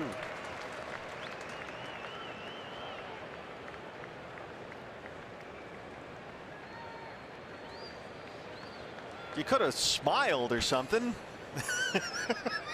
It hurt too much.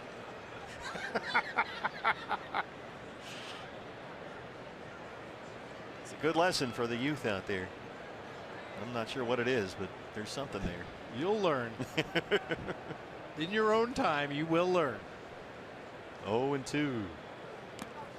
Boy, Iannetta Picked that one, keeps Parr at first.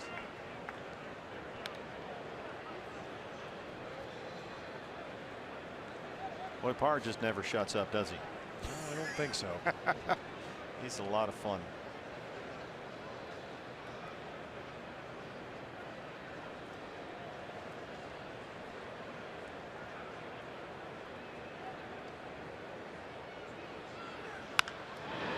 No doubt Gerardo Parra has been the most popular Rocky since they came into town here. We see him every day during batting practice, signing autographs and posing for pictures behind home plate.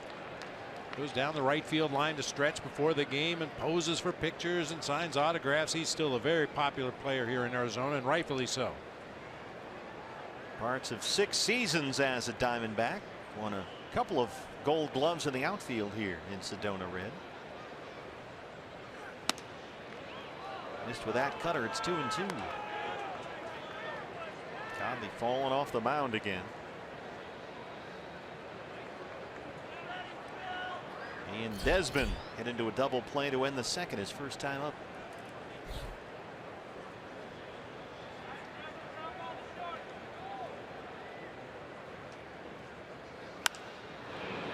Got a curveball, skies it to right for J.D. Martinez.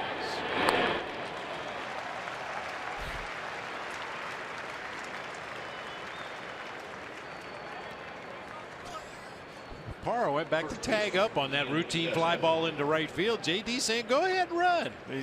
He's cracking everybody up down there.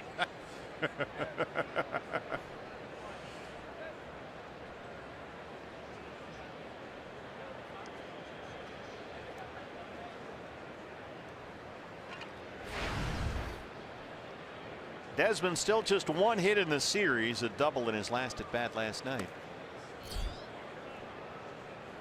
Funny, he got $70 million this winter to convert from the outfield, where he played in Texas last year, to first base this season in Colorado, where he'd never played. Raised a lot of eyebrows in the offseason, but Desmond had some injuries. Mark Reynolds has had a big year, so this is only Desmond's 17th start all season at first base.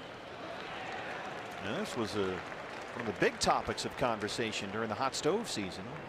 What are they thinking? They probably won't have him play first. They'll move him to the outfield. He's too good of an athlete, on and on and on. Well, he's wound up playing mostly left field, mostly because they couldn't get Reynolds off of first. Yeah. He's had a 20 homer 90 RBI season, Mark Reynolds. Another ground ball for Desmond, and it's another double play. They just do convert. Goldie keeps his foot on the bag. Desmond has done that twice today. Well, Bud Black wants to make sure. We'll check. It's 6-0 D-backs.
The fifth for the D-backs. He is sitting on 1,001 hits. Now, of course, Goldie reached the milestone of 1,000 hits last night with a double early on in that game.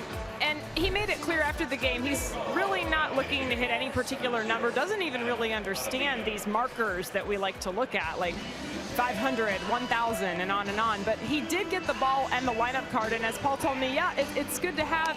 You know, it'll be in a closet someday and he'll find it later on in life and he'll just sort of have it there as a memory of that. And then I asked him, are you just looking to have your career and then be able to look at it and see where everything's stacked up? And he said, you know, I guess so, but I don't even know if he'll do that. Andrew Chafin said, I'm not even sure that he'll look at that. He'll be in the moment, whatever he's doing in life. Adam Ottavino will start the fifth inning. Here is Goldie. Thanks, Jody. You know what'll happen to that baseball? One of these days, his son Jacob will be playing with it in the backyard. Paul and Amy have baby number 2 on the way, due in the middle of next month, right in the middle of October. So that's something to keep an eye on. You know what happens, though, if that stuff accumulates? You end up with Bob Brenly's garage. Yeah. There she is, fan number 1. You probably have stuff you haven't even sorted through yet. Oh, I've got a lot of junk in the garage. Old Don Russ 82 baseball cards. I've been warned to get rid of it. And we talked about it earlier this year. I'm going to go through the stuff at some point this winter, and I'm sure there will be some items that Todd would like to have in his garage, maybe even some items we can auction off for D-backs charities. I mean, not that anybody would want any of it, but I have boxes of paperwork, scouting reports, injury reports.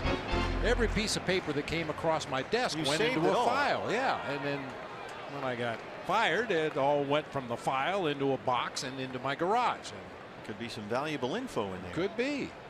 Check the files. Well, Goldie gets a walk, and that'll bring up J.D. Martinez. JD's home run tear as a Diamondback continued his last time up. He broke Gonzo's D-backs record with that last one. Now 23 home runs since the All-Star break. Gonzo did it back in '01.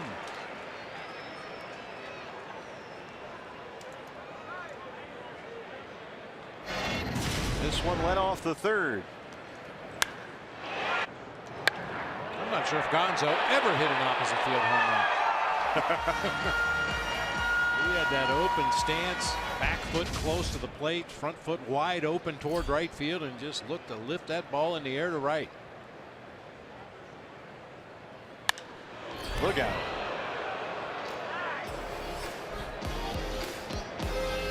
Well, JD's had a big series, 7 hits, 3 doubles, 2 home runs. Counting today, he's hit safely now in 15 of his last 17 games. During that stretch, 13 homers.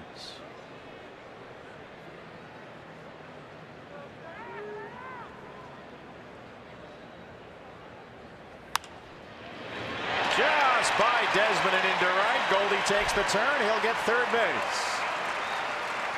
First and third, nobody out in the D-backs fifth.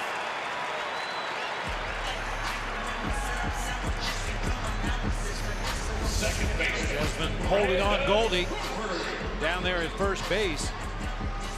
Shuffled out into a defensive position, but that ball just shot by him into right field there. Cooking here.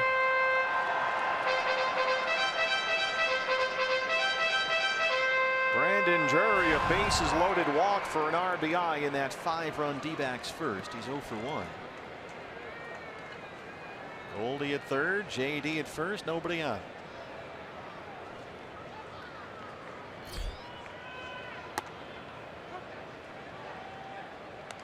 How would you evaluate Brandon Drury's season? It's tough to sort of characterize. It really is. I mean, I talk all the time about the peaks and valleys that players go through over the course of the season, but it seems like at times his valleys were really deep and his peaks were really high. I'd like to see him kind of settle in some consistency on the upper side of that, but and you know, playing a position that isn't his natural position all season long. Natural third baseman. He's played a lot of second base in the minors, but he's probably better suited at third. But he's been out there at second base most of the year. Defense has come and gone, much like the offense. And he's had to go to the principal's office a couple times, and Torrey's told him, you need to do this better, you need to do that better. I'm going to sit you down for a little while, let you work on some things, and then we'll get you back in there at the right time. And as you can imagine, a young player like Brandon, he didn't take too kindly to that. There are few players, especially youngsters, who are as intense about their baseball as Brandon Drury.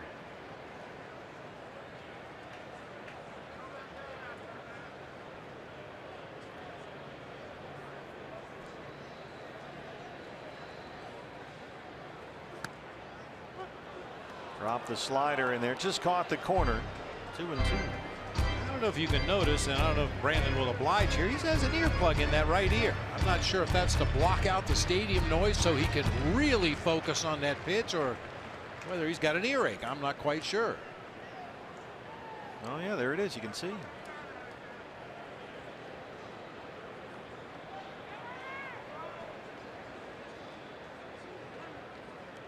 Late time granted by Phil Cuzzy.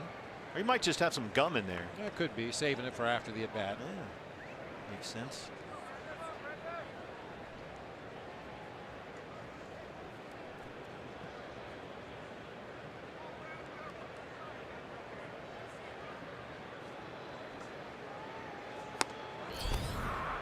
Looks at a fastball at 98 from Ottavino.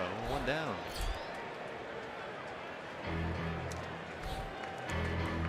Center fielder, A.J. Pollock. Got caught guessing in a 2-strike count. Got to be ready to swing at that pitch. 98, outer third of the plate. Brandon knew it right away. Well, here's the guy who had the big hit so far today, A.J. Pollock. A 3-run double in the first inning that chased Chad Bettis after only 7 batters. A.J. coming off his big night last night, an RBI double and a 3-run home run.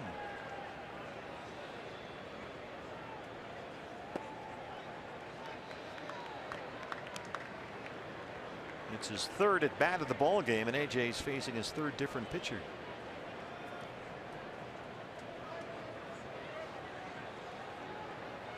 And there's a real good chance the next time his spot rolls around, it'll be somebody other than Adam Ottavino.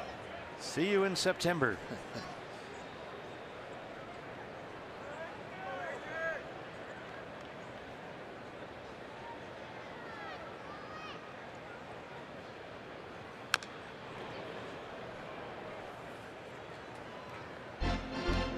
In center, a couple of steps over toward the pool in right center field.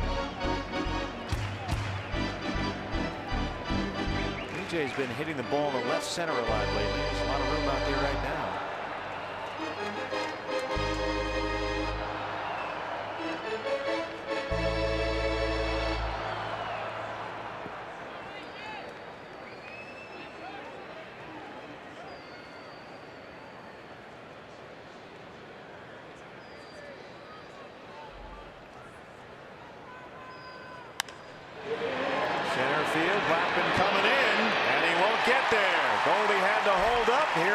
It's 7-0, and another RBI for A.J. Pollock. He had 4 last night. He's got 4 again today. Well, after smoking the ball over the head of Charlie Blackmon in center field, A.J. hits this one right off the end of the bat, floats out there into shallow center, and drops harmlessly in front of Charlie Blackmon. Goldie had to make sure that ball was down, but ultimately can just jog on home.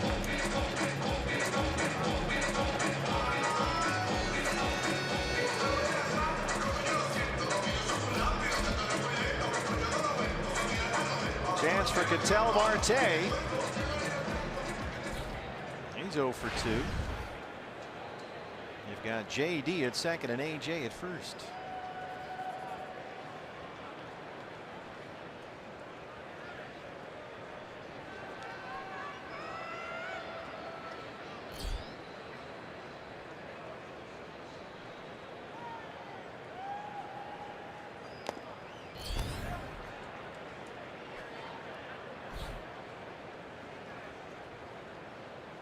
D-backs holding a 4-game lead over these Rockies for the first National League wild card, and the right to host the wild card game October 4th. 2-game swing on the line today. They can either lead by 3 or 5 over Bud Black's ball club. Milwaukee 3 games behind Colorado for the second wild card. Brewers off today. St. Louis is also 3 back. The Cardinals beat the Reds 5-2.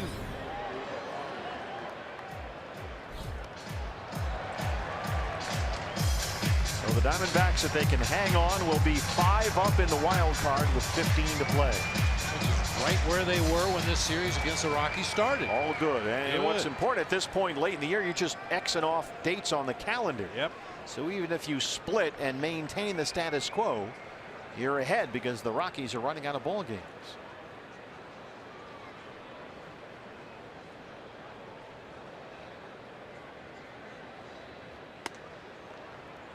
Tried to drop that slider through the back door, but it's 2-1. Colorado goes home for the weekend. They host the Padres for 3. Then they're right back out on the road at San Francisco and San Diego.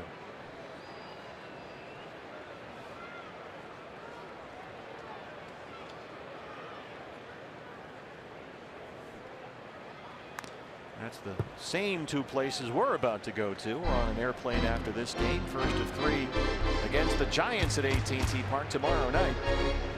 And then a 3-game series at Petco against the Padres starts Monday. Second to last road journey of the year. We come back home, play the Marlins and the Giants. Then we finish up with 3 games on the final weekend of the season in Kansas City.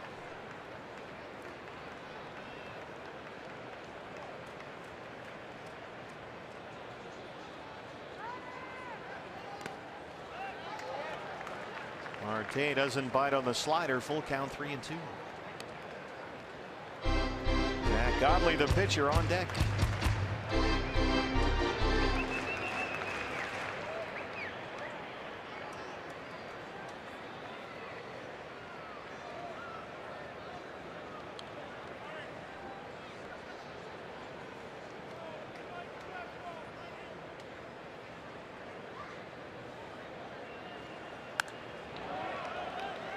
Even if the Rockies drop this one, Bob, you have to figure they're pleased because they have are finishing up today an 8-game road trip. They played 4 at Dodger Stadium, 4 here.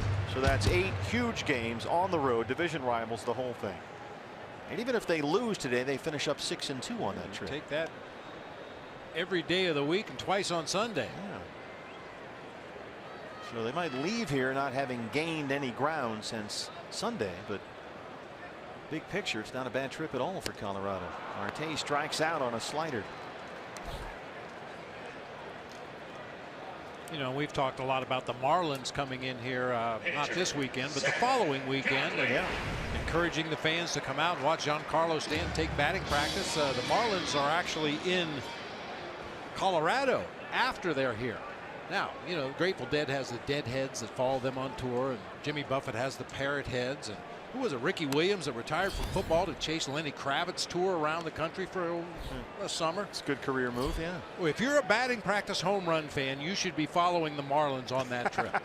Coming here to Chase Field and then going to Coors. Yeah, I'd like to get video of Giancarlo's BP at Coors Field. Oh, my. And we remind you, fans, get your tickets, dbacks.com. Come on down. The Marlins are here. It's a weekend, too. The 22nd, 23rd, and 24th. That series starts a week from tomorrow. 6:40, 5:10, and 1:10. Come on down and see Giancarlo Stanton and the Marlins. Yeah, and if you are interested, when the gates open, the Marlins are just about to start their batting practice. So if you get here when the gates open, you can come in, watch the Marlins hit, watch Giancarlo Stanton put on a show, a few beverages and something to eat. 2-1.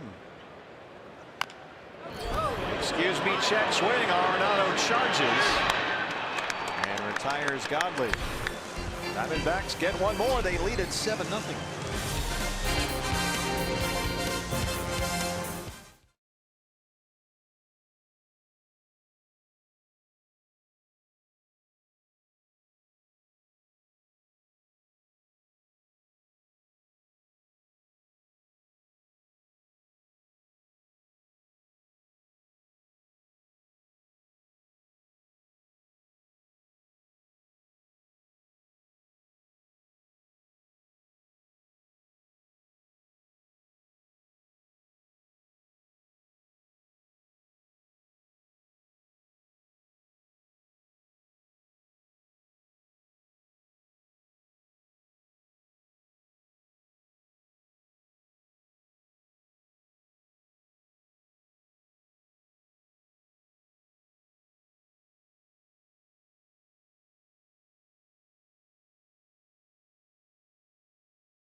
Colorado Rockies on 3 hits through 5 innings. D-backs leading 7-0.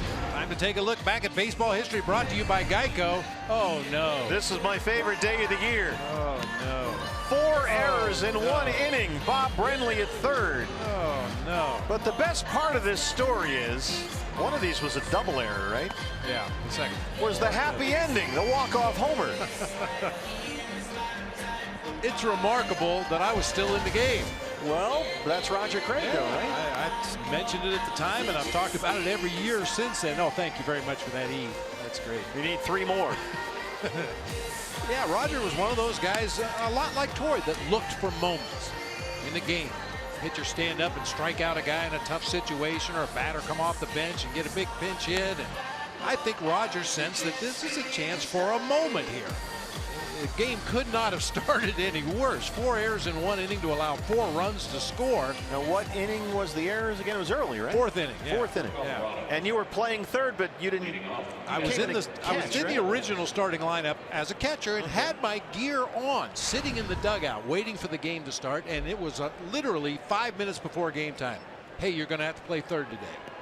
Our regular third baseman sprained his eyelid or something. I don't know what the injury was, but I took off my gear, borrowed a glove from Brad Wellman, one of our utility infielders, and went on down to third base. My excuse is I got no ground balls that day. I didn't have an opportunity to get into a third baseman's rhythm in the game. And how much third base had you played? Not enough. Well, a lot in the minor leagues, a lot of third base in the minor leagues, and some at the major league level. I blame it all on Mike Lacoste, who was, at that time a somewhat veteran major league pitcher. You got to keep the ball away from the guy playing out of position. Just fundamentals. Everything came down to third base that day. Everything.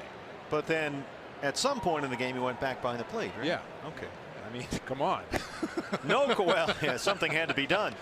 But no coincidence that once you did return to the plate, but it was even before the home run, you had a big base hit to tie the game, right? I had a home run that put us on the board. We were down 4-1 at that point. Came up later in the ball game with the bases loaded and got a single up the middle of the field against Gene Garber. And then against left-hander Paul Ossenmacher with 2 outs in the 9th inning, hit a 3-2 slider out of the ballpark to win the game. That's a full day of baseball right there. It sure is. Raimel Tapia on deck. He will hit for the pitcher Ottavino. 2-2 on the catcher Tony Walters. Brandon Drury gets over there. Can't handle it. It rolls into right. Tough play for Drew. It was over towards second base. And Walters is aboard to lead off the 6th. That's a base hit. It almost looked like Brandon Drury wasn't quite sure how to play that ball. He was going to go into a slide, try to plant his foot and spin back to his left and throw to first base. Initially, I thought he was going to try to run right through the ground ball, make the play, and then toss on to Goldie, but just couldn't come up with it that time. That'll go as an infield hit for Tony Walters.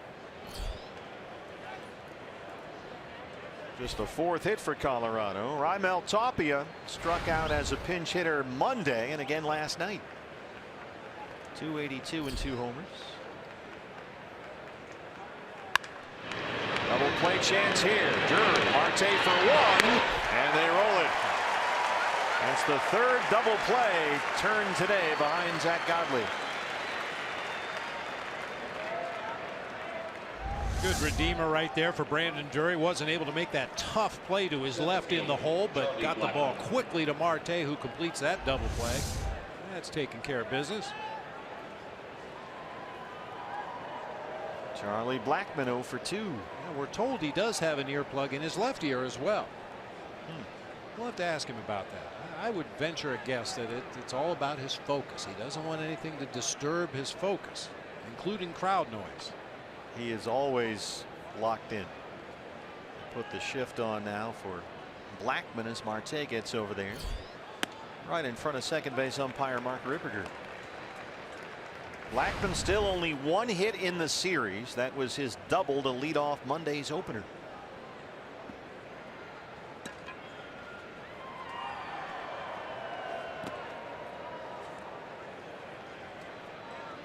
So that's let's see, that makes him 1 for 14 in the series so far. Not bad considering he's leading the National League in hitting. Hello.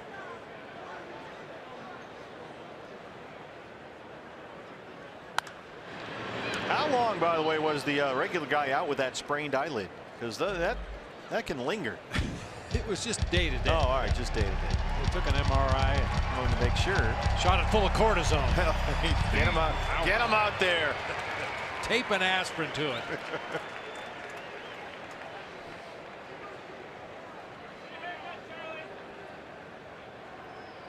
He was known as Blinky the rest of that year.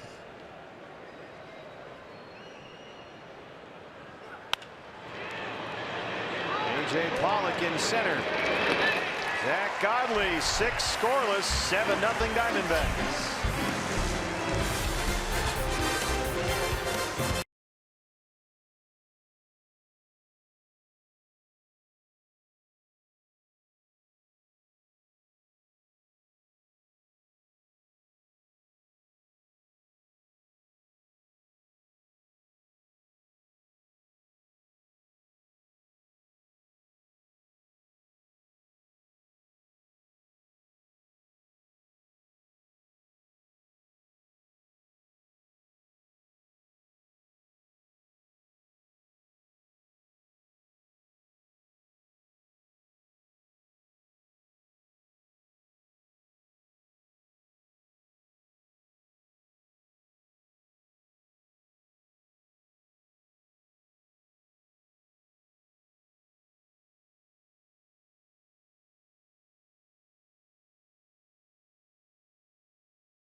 Game split with Colorado in a 5-game wild card lead at 7-0. D-backs fans, it's the fight for postseason. If you can't watch all the games on TV, don't forget you can stream them live on your mobile device with Fox Sports Go. It's presented by your Valley Honda dealers.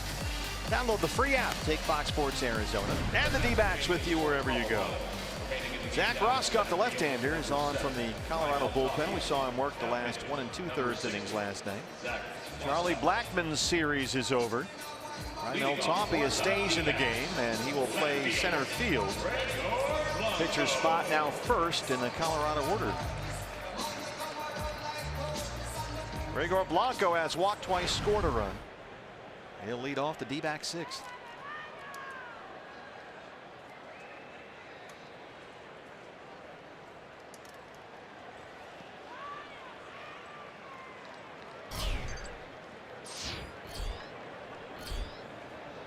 Roscoff, the 4th different relief pitcher used by Bud Black today after the Diamondbacks chase starter Chad Bettis. Only 7 batters into the ball game.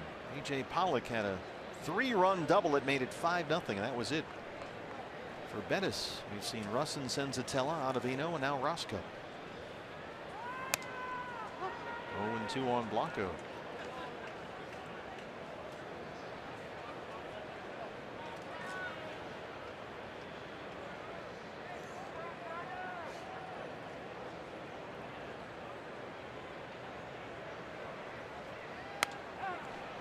Looks at strike 3 as sliders in there.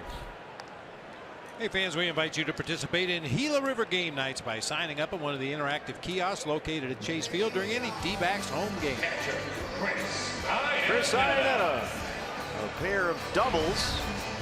Almost had a 30 lined out to center field his last time up.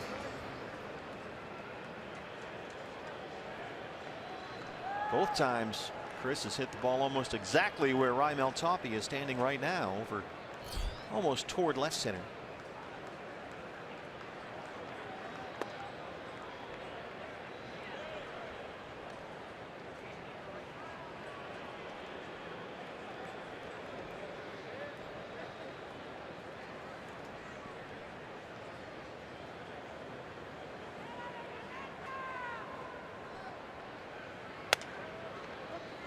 1-1.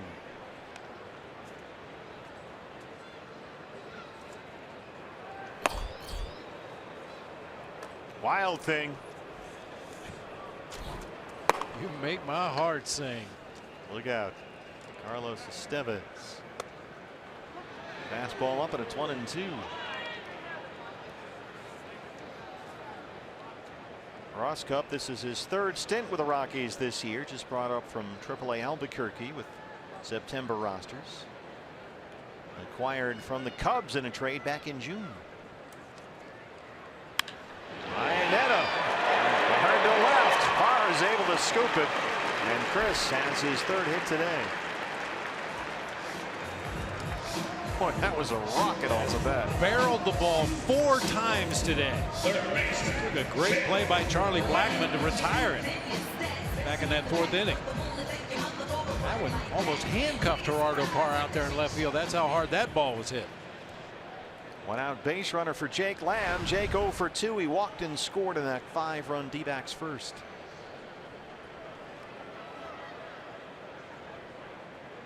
Jake hitting .150 against left-hand pitching this year. Does have 5 homers against lefties. 1-0.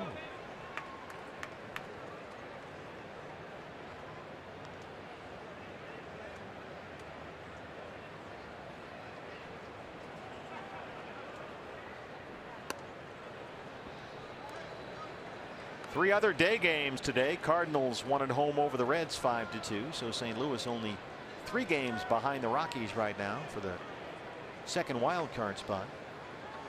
White Sox 17-7 winners in Detroit. The Tigers might have to get used to that for a while.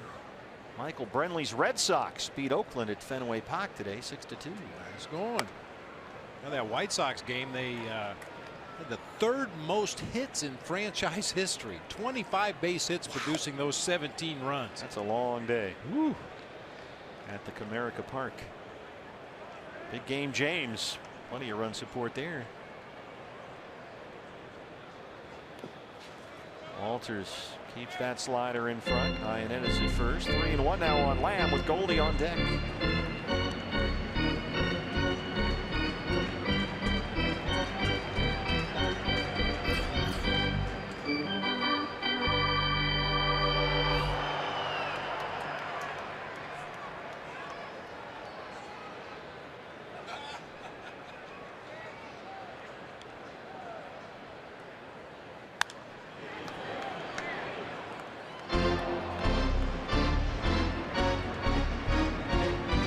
D-backs, by virtue of their win last night, have clinched a season series win with the Rockies.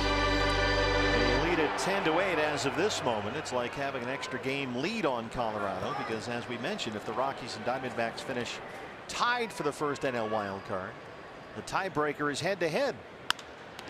Off the glove and in the glove of Roscoe. Nice recovery there. Hit hard off the bat of Jake Lamb. Pretty nice recovery by the Rockies left-hander out there on the mound. Roscoe throws a slider down low and away that comes right back at him. Hits off the heel of his glove, but he stays with it to make the catch. Hot potato. He's not going to have to face Goldie, though. Bud Black goes back to the bullpen. We take a break. D-backs lead the Rockies 7-0.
thing on to face Paul Goldschmidt. Estevez was knocked around here last night.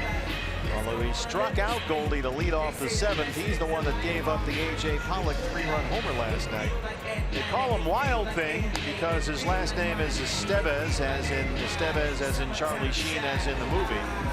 But also because he cannot control where he throws the baseball, and he throws it about 100 miles an hour. Now also keep in mind that Nolan Arenado in his first at bat today to lead off the 2nd inning was dusted by Zach Godley. Yeah, he got one right under the chin. Now you don't want to think the worst, but the potential with Estevez's lack of command is certainly there right here. So we'll see. Ionetta's at first, 2 outs.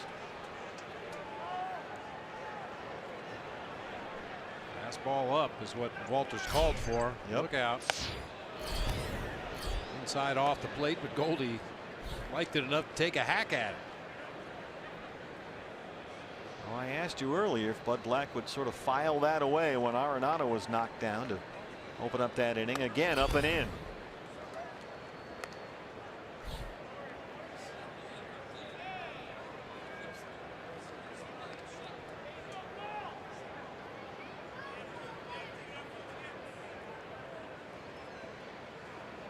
Down and away.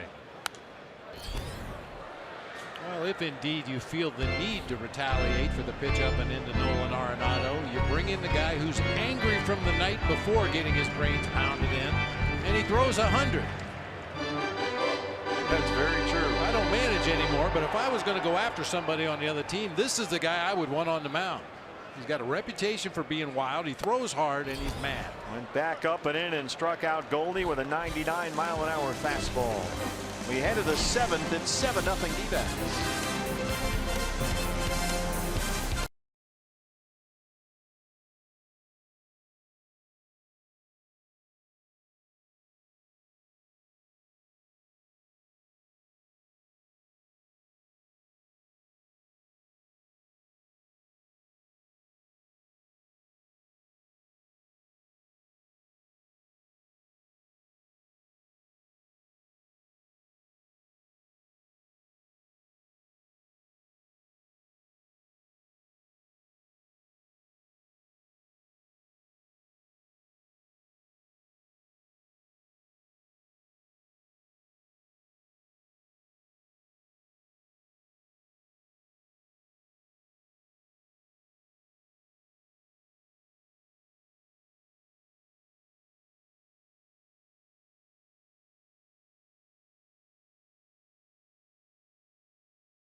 Sitting so far, a 7-0 lead. He's back out there to start the 7th on this getaway day matinee. What's next? Brought to you by CenturyLink. We're on an airplane after this one, headed for San Francisco.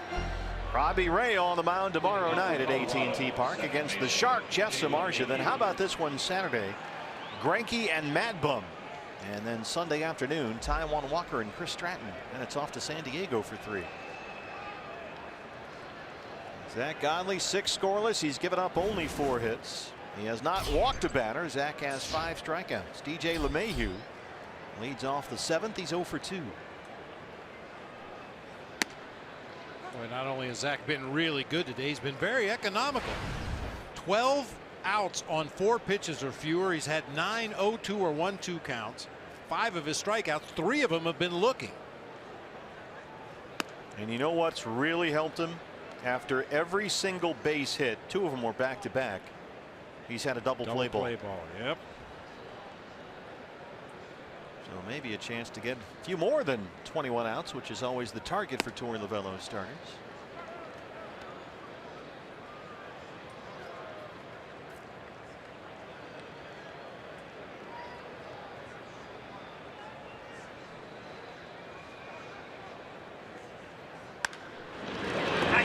Ketel Marte spins and throws. What a play.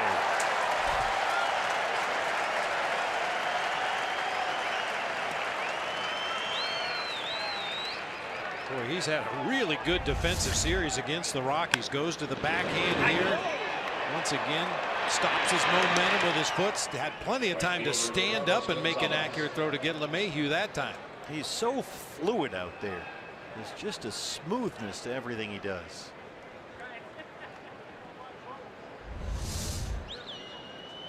He'll stay on the third base or shortstop side of second for Carlos Gonzalez, so they don't really go crazy with the shift here.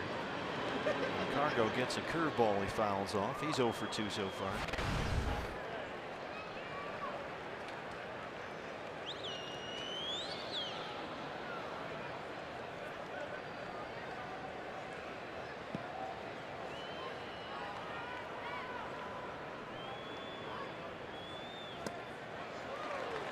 Hard to believe, Bob, that when you go back to April and we got the terrible news about Shelby Miller, Tommy John, he'd be lost for the year.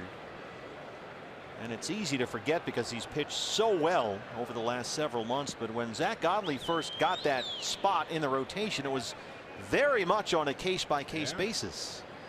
He was never guaranteed anything when he started out this year, which, look back on it now, almost seems kind of silly. And Shelby's doing great. He's certainly been missed, but Godley, you know, maybe rotation, bullpen, okay, maybe minors, big leagues. He'll get a start. Will he get another one? I don't know. We'll see. It went on and on like that for a good 6 weeks or so. So Zach, given all that uncertainty, the way he's performed is even more remarkable. Yes, he went. Rob Drake brings him up at third. 6 strikeouts for Godley.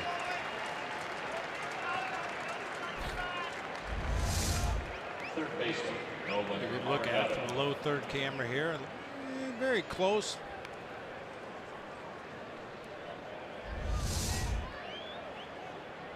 I think no matter how you call that one, you're going to get an argument from one dugout or the other. Yep. It was right on the borderline. Second time he struck out Cargo today. Arenado 0 for 2.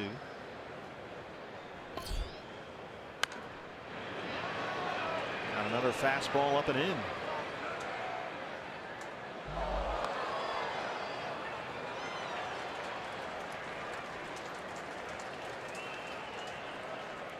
Going to look back on this series and say what a job the Diamondbacks did on Charlie Blackmon and Nolan Arenado. Blackmon had 1 hit in the series. Arenado has 2. Now granted, Arenado had a big night Monday here, a double and a home run. He knocked in 4, but he has not had a base hit since.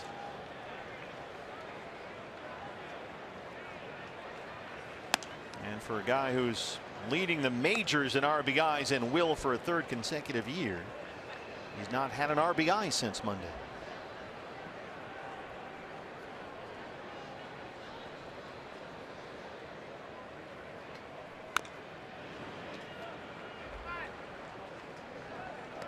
And this is going to wind up, fingers crossed, a 4-game split, but it feels like a D-back series win. Yeah, especially after the way those first 2 games went, the way the Rockies were swinging the bats, they were rolling coming into the series. Yeah, you really had a bad feeling after those first 2 games, but the D-backs bounced back behind Patrick Corbin last night, and Zach Godley doing his thing here tonight. Struck him out. Zach Godley, 21 outs, 7 scoreless, 7 strikeouts, and a 7-0 lead.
And the pitching's been outstanding. Last night it was Patrick Corbin getting his 14th win of the season. Quality start, just 1 run in 6 2/3, and that made him apparently the player of the game. Afterwards in the clubhouse, Kate Longworth joining a host of reporters, and there's Pat wearing a Randy Moss Vikings jersey. And apparently this is kind of it's got to stay in the clubhouse. It's kind of out though now because Patrick was wearing the jersey, but it has to do with a celebration with a song with DJ Steve Porter. It's called One Clap. And it's interesting because some guys were a little hesitant to talk about this, and really there are no other details other than there's a ritual where that jersey does get passed around to the player of the game. But they have a couple songs that they like to play in the clubhouse. It's a Vibe and Turn Up on the Weekend, but this was kind of that third piece to the puzzle that we now have a little bit of an inkling of what that winning celebration is like in the clubhouse, guys. Yeah, Jody, it's what are the kids call it, a mashup, right? Of some Randy Moss sound bites that's been turned into a song. And A.J. Pollock and a number of the Diamondback players are big Patriots fans from when Moss played in Foxborough, and that has apparently become the MVP trophy. Is headed for the seats. Whoa, what a play by Desmond. Struck the glove out there just shy of the fence, and Martinez fouls out. Look down at the railing to see how much room he had. Runs right over to the railing, reaches into the dugout, makes a nice play. So apparently AJ was asked about this after the game. What's the deal with Corbin's Randy Moss jersey? And AJ said, look, it's kind of a clubhouse thing. Why don't you ask Archie? He's got a big mouth.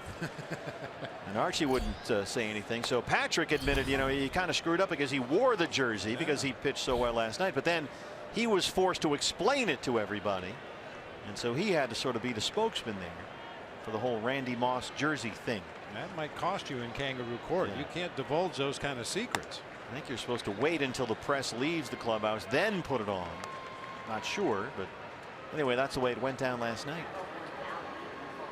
But boy, Patrick was sensational, and you can't give him enough credit because they really needed that game last night, and he had to know it, and he delivered big time.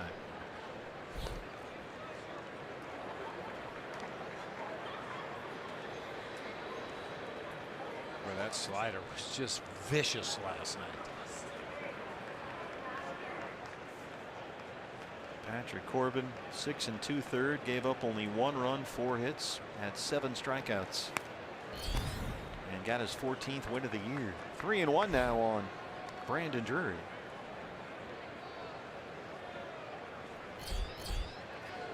A.J. Pollock.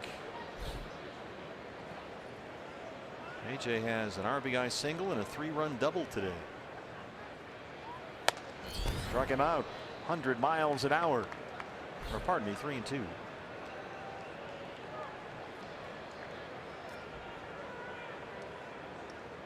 That's what Estevez can bring to the table.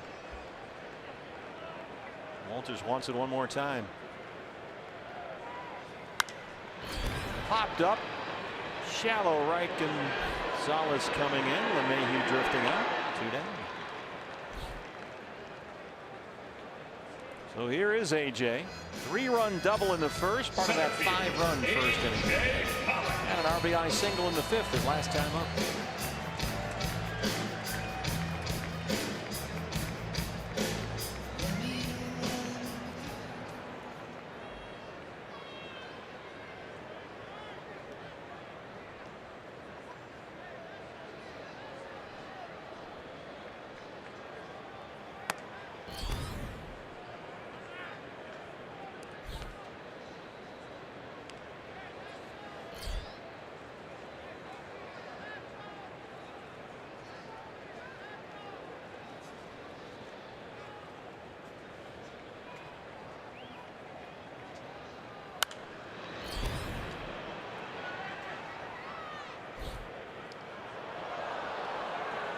Just had a little mental picture flash into my mind of J.D. Martinez hitting at AT&T Park and a right-handed batter putting one into McCovey Cove. I think it's been done before. I'll check with Kruko and Kuiper when we get there, but that's a poke for a righty. That is a poke for a righty.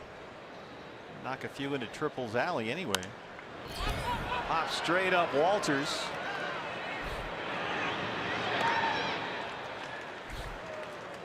It's the end of the 7th. We'll head to the 8th. 7-0 Diamondbacks.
They lead the Rockies 7-0 as we start the 8th inning. Fans, college football Saturday coming up. Fox Sports Arizona Plus. That's where you'll find ASU this weekend as they head to Texas Tech. The Sun Devils and the Red Raiders. Coverage starts at 5 o'clock on Fox Sports Arizona Plus and streaming live on Fox Sports Go. ASU needs a win. It's been a little bit of a bumpy ride to start. Smooth sailing, though, for Zach Godley today, who for the first time this year pitches into the 8th inning. He had 7 completed in his last start against the Padres. He has never thrown a complete game or shutout in the major leagues. He starts this inning with 92 pitches in the ball game. Not out of the question if he had a very quick 8th inning here that Torrey would send him back out there for the night. Arnold Parra, who has singled both times he's faced Godley today, leads it off for the Rockies. He's got half of Colorado's hits. Bidding for one more. Goldie's there. How about that for efficiency?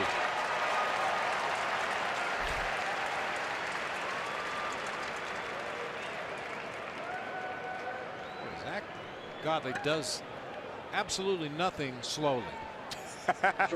He was over there standing at the bag when Goldie got to his feet to turn around to see where his pitcher was and how much am I going to have to lead him to the base. Godley was already standing on the bag. Well, he runs everywhere. Ray Fuentes takes over in right field for J.D. Martinez.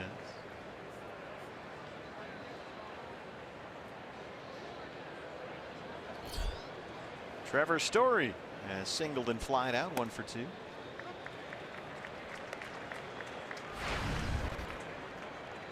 Looks like the high pitch count for Zach in a game this year is 109. That was back on June 28th. 7 innings here against St. Louis. Actually lost that game. Diamondbacks lost it 4-3.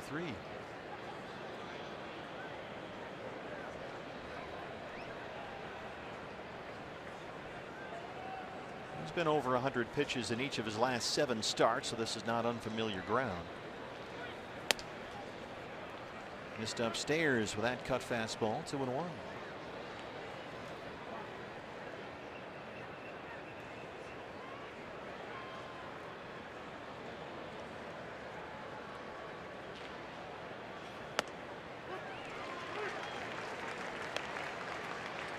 Godley came in having pitched extremely well in his previous 3 starts, as we mentioned at the top of the broadcast.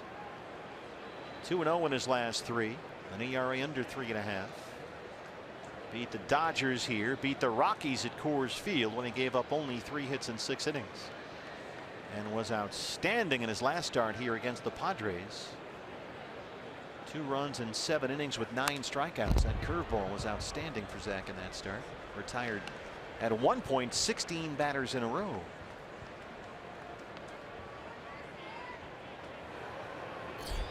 We'll get somebody up in the bullpen. Sanderson Ford bullpen sees Jorge De La Rosa, the former Rocky.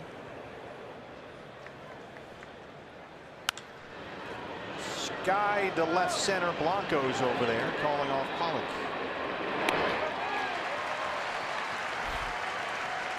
Trevor Story limping up the line there, coming around first. Looks a little uncomfortable. Yeah, just got under that ball high in the air to left field. You didn't really see what happened. Oh, just kind of bit on him right there. Looked like he grabbed the back of his right leg, maybe a hamstring.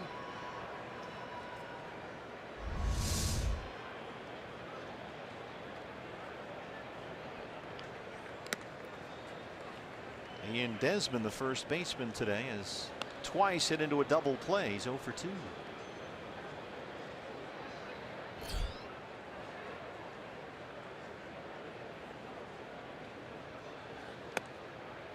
Curveball's a strike. 1-1. 100 pitches now for Zach.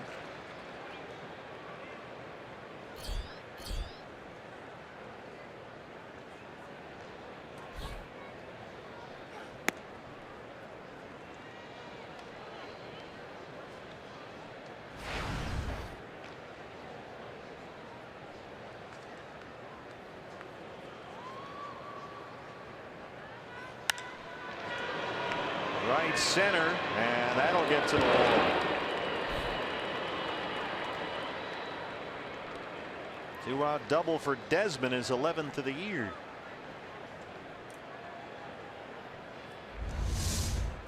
Timing is everything. Ian Desmond with a 2-out double to the gap in right center field has come up with some runners on base today and bounced into 2 double plays. I guess if you have to give up an extra base hit, 2 outs, nobody on with a 7-0 lead, that's a good time to do it. Torey Lovullo has talked about it since the first day of spring training, and he's been right all year long. And I know the Diamondbacks have scored some runs in the last 2 games here. 8-2 last night, 7-0 today. But it starts with the starting pitching and has all year. Patrick Corbin set the tone last night. He was brilliant. Zach Godley has picked up that baton and run with it today. And Godley will finish off 8 scoreless innings against the team right behind the D-backs in the wild card race.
Webb, I haven't said this too often, covering Major League Baseball for almost 20 years, but the tone was set for this game, assuming it ends the way it started, in that first inning. Top of the first and bottom.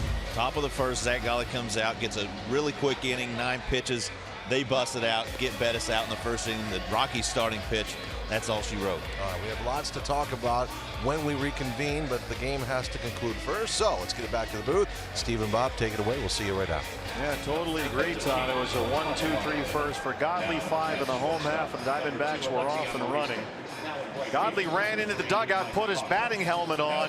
He was ready to go up there. I think Torrey told him, you're done, have a seat. He tried to influence the skipper there by hustling back to the dugout, grabbing his helmet, bat real quickly. He was going to try to get up into the on-deck circle, but got intercepted by his skipper. Hey, grab the helmet. Maybe I can get up there before he stops me. Here comes Torrey, handshake. Not looking to look on Zach's face. Got him at the last minute. Shane Carl, the right-hander, is on for Colorado. A couple of defensive changes behind him. Godley was brilliant again today. Just outstanding. Amarista takes over at shortstop for Trevor Story. Valleca in at third. And Marte fouls that one off. Tauchman in right field replacing Gonzalez.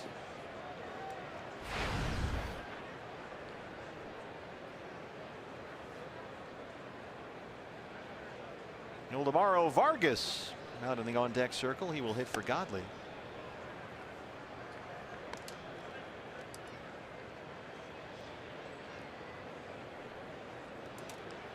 Part of expanded September rosters. We saw Vargas, who had a very good spring, up briefly with the Diamondbacks earlier this year.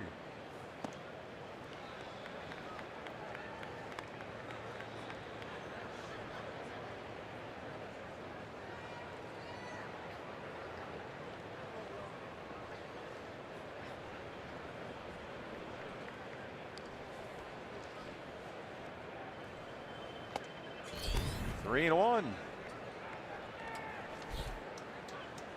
Shane Carl, his second big league appearance came earlier this month, brought up from AAA Albuquerque, his second stint on the big league roster this year. Was originally up back in the middle of April.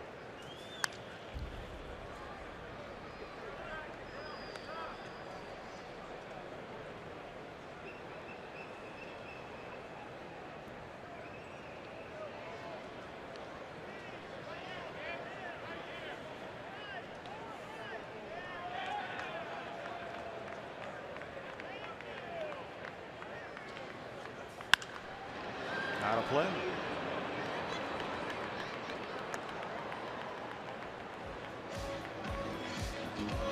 This day in baseball history for you, partner. Can't get enough. What do you got? Back in 1975, the kid Robin Yount played his 242nd major league game as a teenager, breaking the all-time record held by Mel Ott. High in the air, right center. Tauchman and Tapia. Center fielder's got it. Yeah, Robin Yount, when he got to the major leagues, was 18 years, 2 months, and 6 days old. The kid wound up as an MVP at 2 different positions, shortstop and center field, and of course the Hall of Famer. My favorite Robin Yount stat, I think I mentioned to you earlier. So he plays in 1974 when he's 18 years old, plays just over 100 games. Comes back the next season, 1975, full year, a 19-year-old shortstop. A shortstop made 44 errors. 44 in one season. And that's a guy that eventually won a Gold Glove, and as I said, 2 MVPs. Here's Ildemaro Vargas. Oh, they're listening to the governor. Greg Schulte, Tom Candiotti, D-Backs Radio.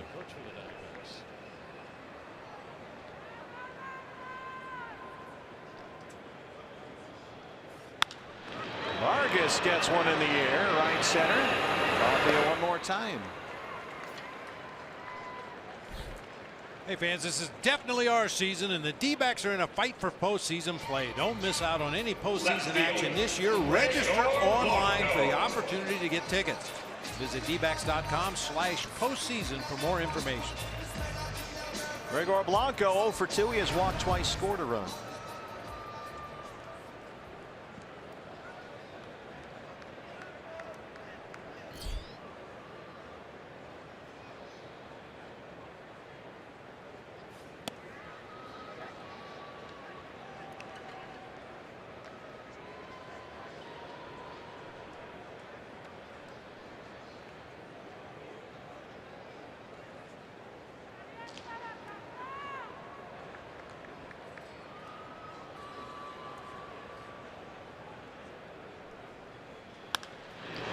Base hit.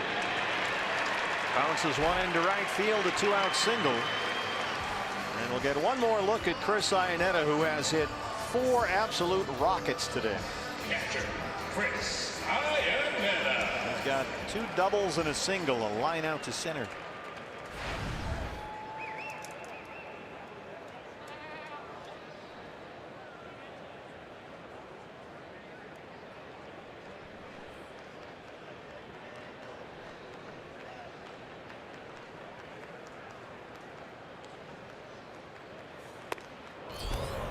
Ball up and in from Carl at 95. Listening this morning to the Doug and Wolf show, as I often do, and the president and CEO Derek Hall was on with the Doug and Wolf this morning, and he was talking about Mike Hazen and the interview that they had for the GM spot with Mike. And apparently Derek said one of the first things Mike said, look, you know, I've been busy with the Red Sox. We're playing in the postseason, so I haven't had a lot of time to look at the Diamondbacks roster, but the first thing you got to do is change what you're doing to catcher. And so they brought in Jeff Mathis and they brought in Chris Iannetta, and that has really been one of the subplots to this Diamondback season. The job that the catchers have done with the emphasis on the catching part of that. The offense, anything you get is fine, but the way these guys, and along with Chris Herman, have handled this pitching staff all year long, it's one of the stories.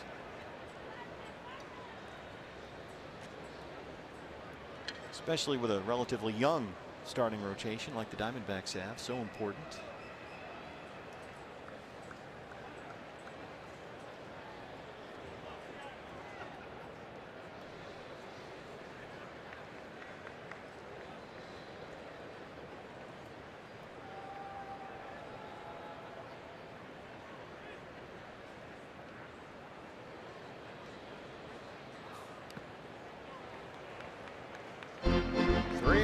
Chris Iannetta, Jake Lamb on deck. That's a little bit of a throwback to the old days in the game of baseball, where they always talked about defense up the middle. Catcher, second base, shortstop, and center field should be positions where you emphasize the defense over the offense. It's kind of gone by the boards over time, but that's used to be the conventional wisdom in this game. Way up in the air, deep left center field. Tapia has room. Iannetta's hit it out there every time. Will hit the 9th. Diamondbacks lead the Rockies 7-0.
Standing once again, our Chaz Roberts air conditioning and plumbing cool plays of the game.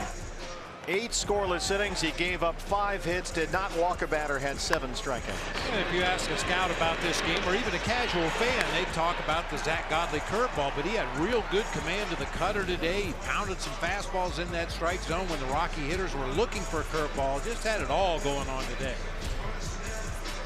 We hit the 9th inning. Braden Shipley, the right-hander, his 7th appearance of the year.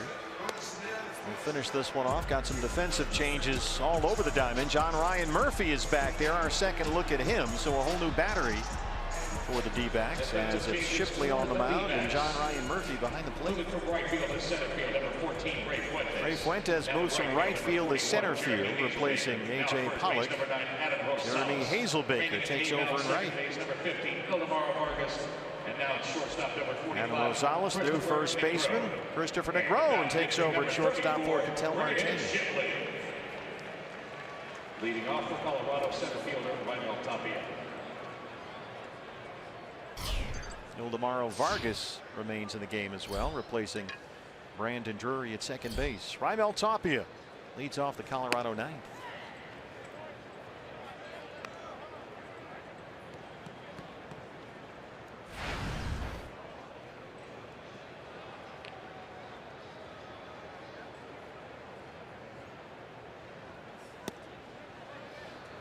John Ryan Murphy, the new catcher, is an interesting guy to take a look at. This is a guy the Diamondbacks front office and manager Torey Lovullo saw a lot of when John Ryan was catching for the Yankees and they were all in Boston.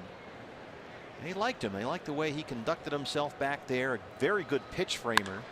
Runs the game very well. Tapia skies one to left field for Blanco.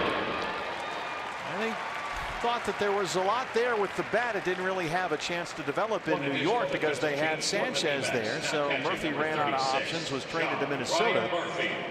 And the Diamondbacks picked him up just before the trade deadline this year in a deal with Twins. So he's in the system now.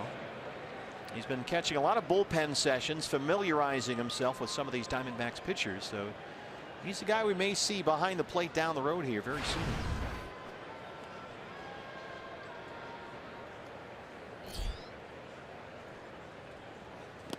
Pat Valaika took over at third.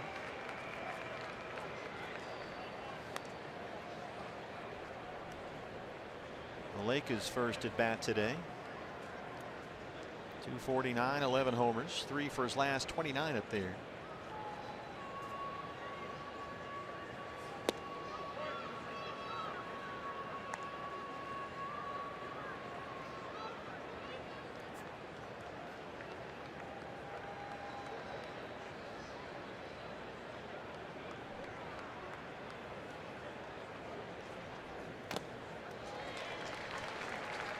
Mike Tauchman in the on-deck circle. None of these changes for Bud Black were straight up, but we should be used to that after his days in San Diego.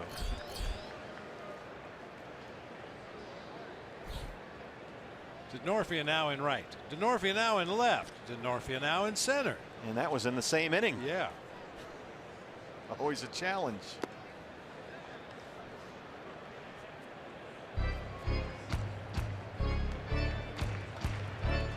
So the silence is just a lot of erasing.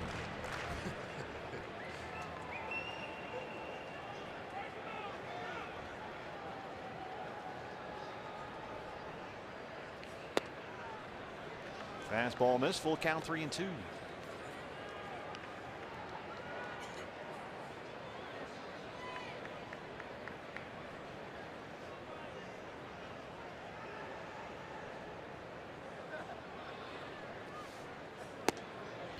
He walked him. A one-out walk to Valaika, and that'll bring up Tauchman. First walk in the ball game. Of course, that Godley didn't walk anybody while he was in there. Right fielder Mike Tauchman. Mike Tauchman singled as a pinch hitter last night, just 4 for 17 to begin his big league career. 26-year-old rookie. Tauchman had a nice year with AAA Albuquerque. Hit over 330 there with 16 home runs.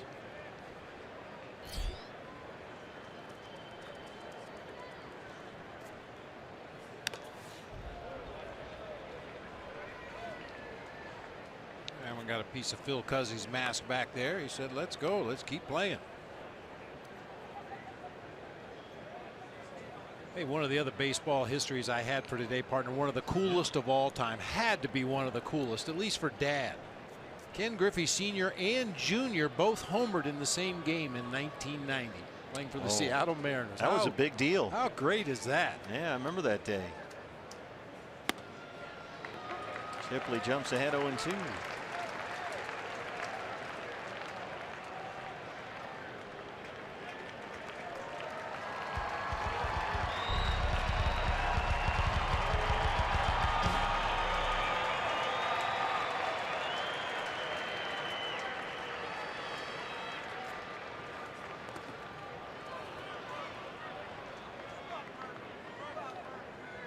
Another family related this day in baseball history. Back in 1974, the Nettles brothers, Greg and Jim, both went deep in the same ball game for the second time in their career.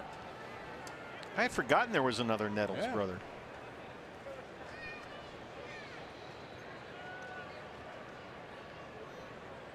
One and two on Mike Tauchman. Called strike three. A fastball got him.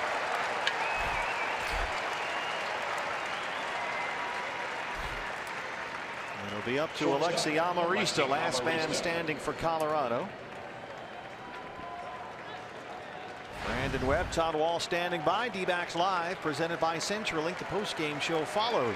D-backs on their way to a 4-game split and a 5-game lead over these Rockies for that first National League wild card. And the right to host the wild card game October 4th, which hopefully will be right here at Chase Field in downtown Phoenix, Arizona. Maleka takes second unopposed. There's strike one. Amarista 236. He's got 3 home runs.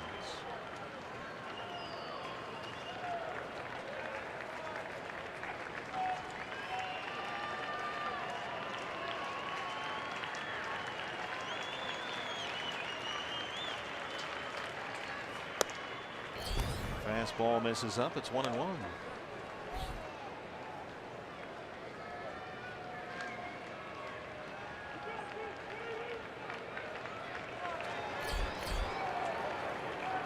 Jorge De La Rosa. Phone is ringing in the Sanderson Ford bullpen for Mike Fetters. Ryan McMahon, who took over at second base, is on deck. 1-1.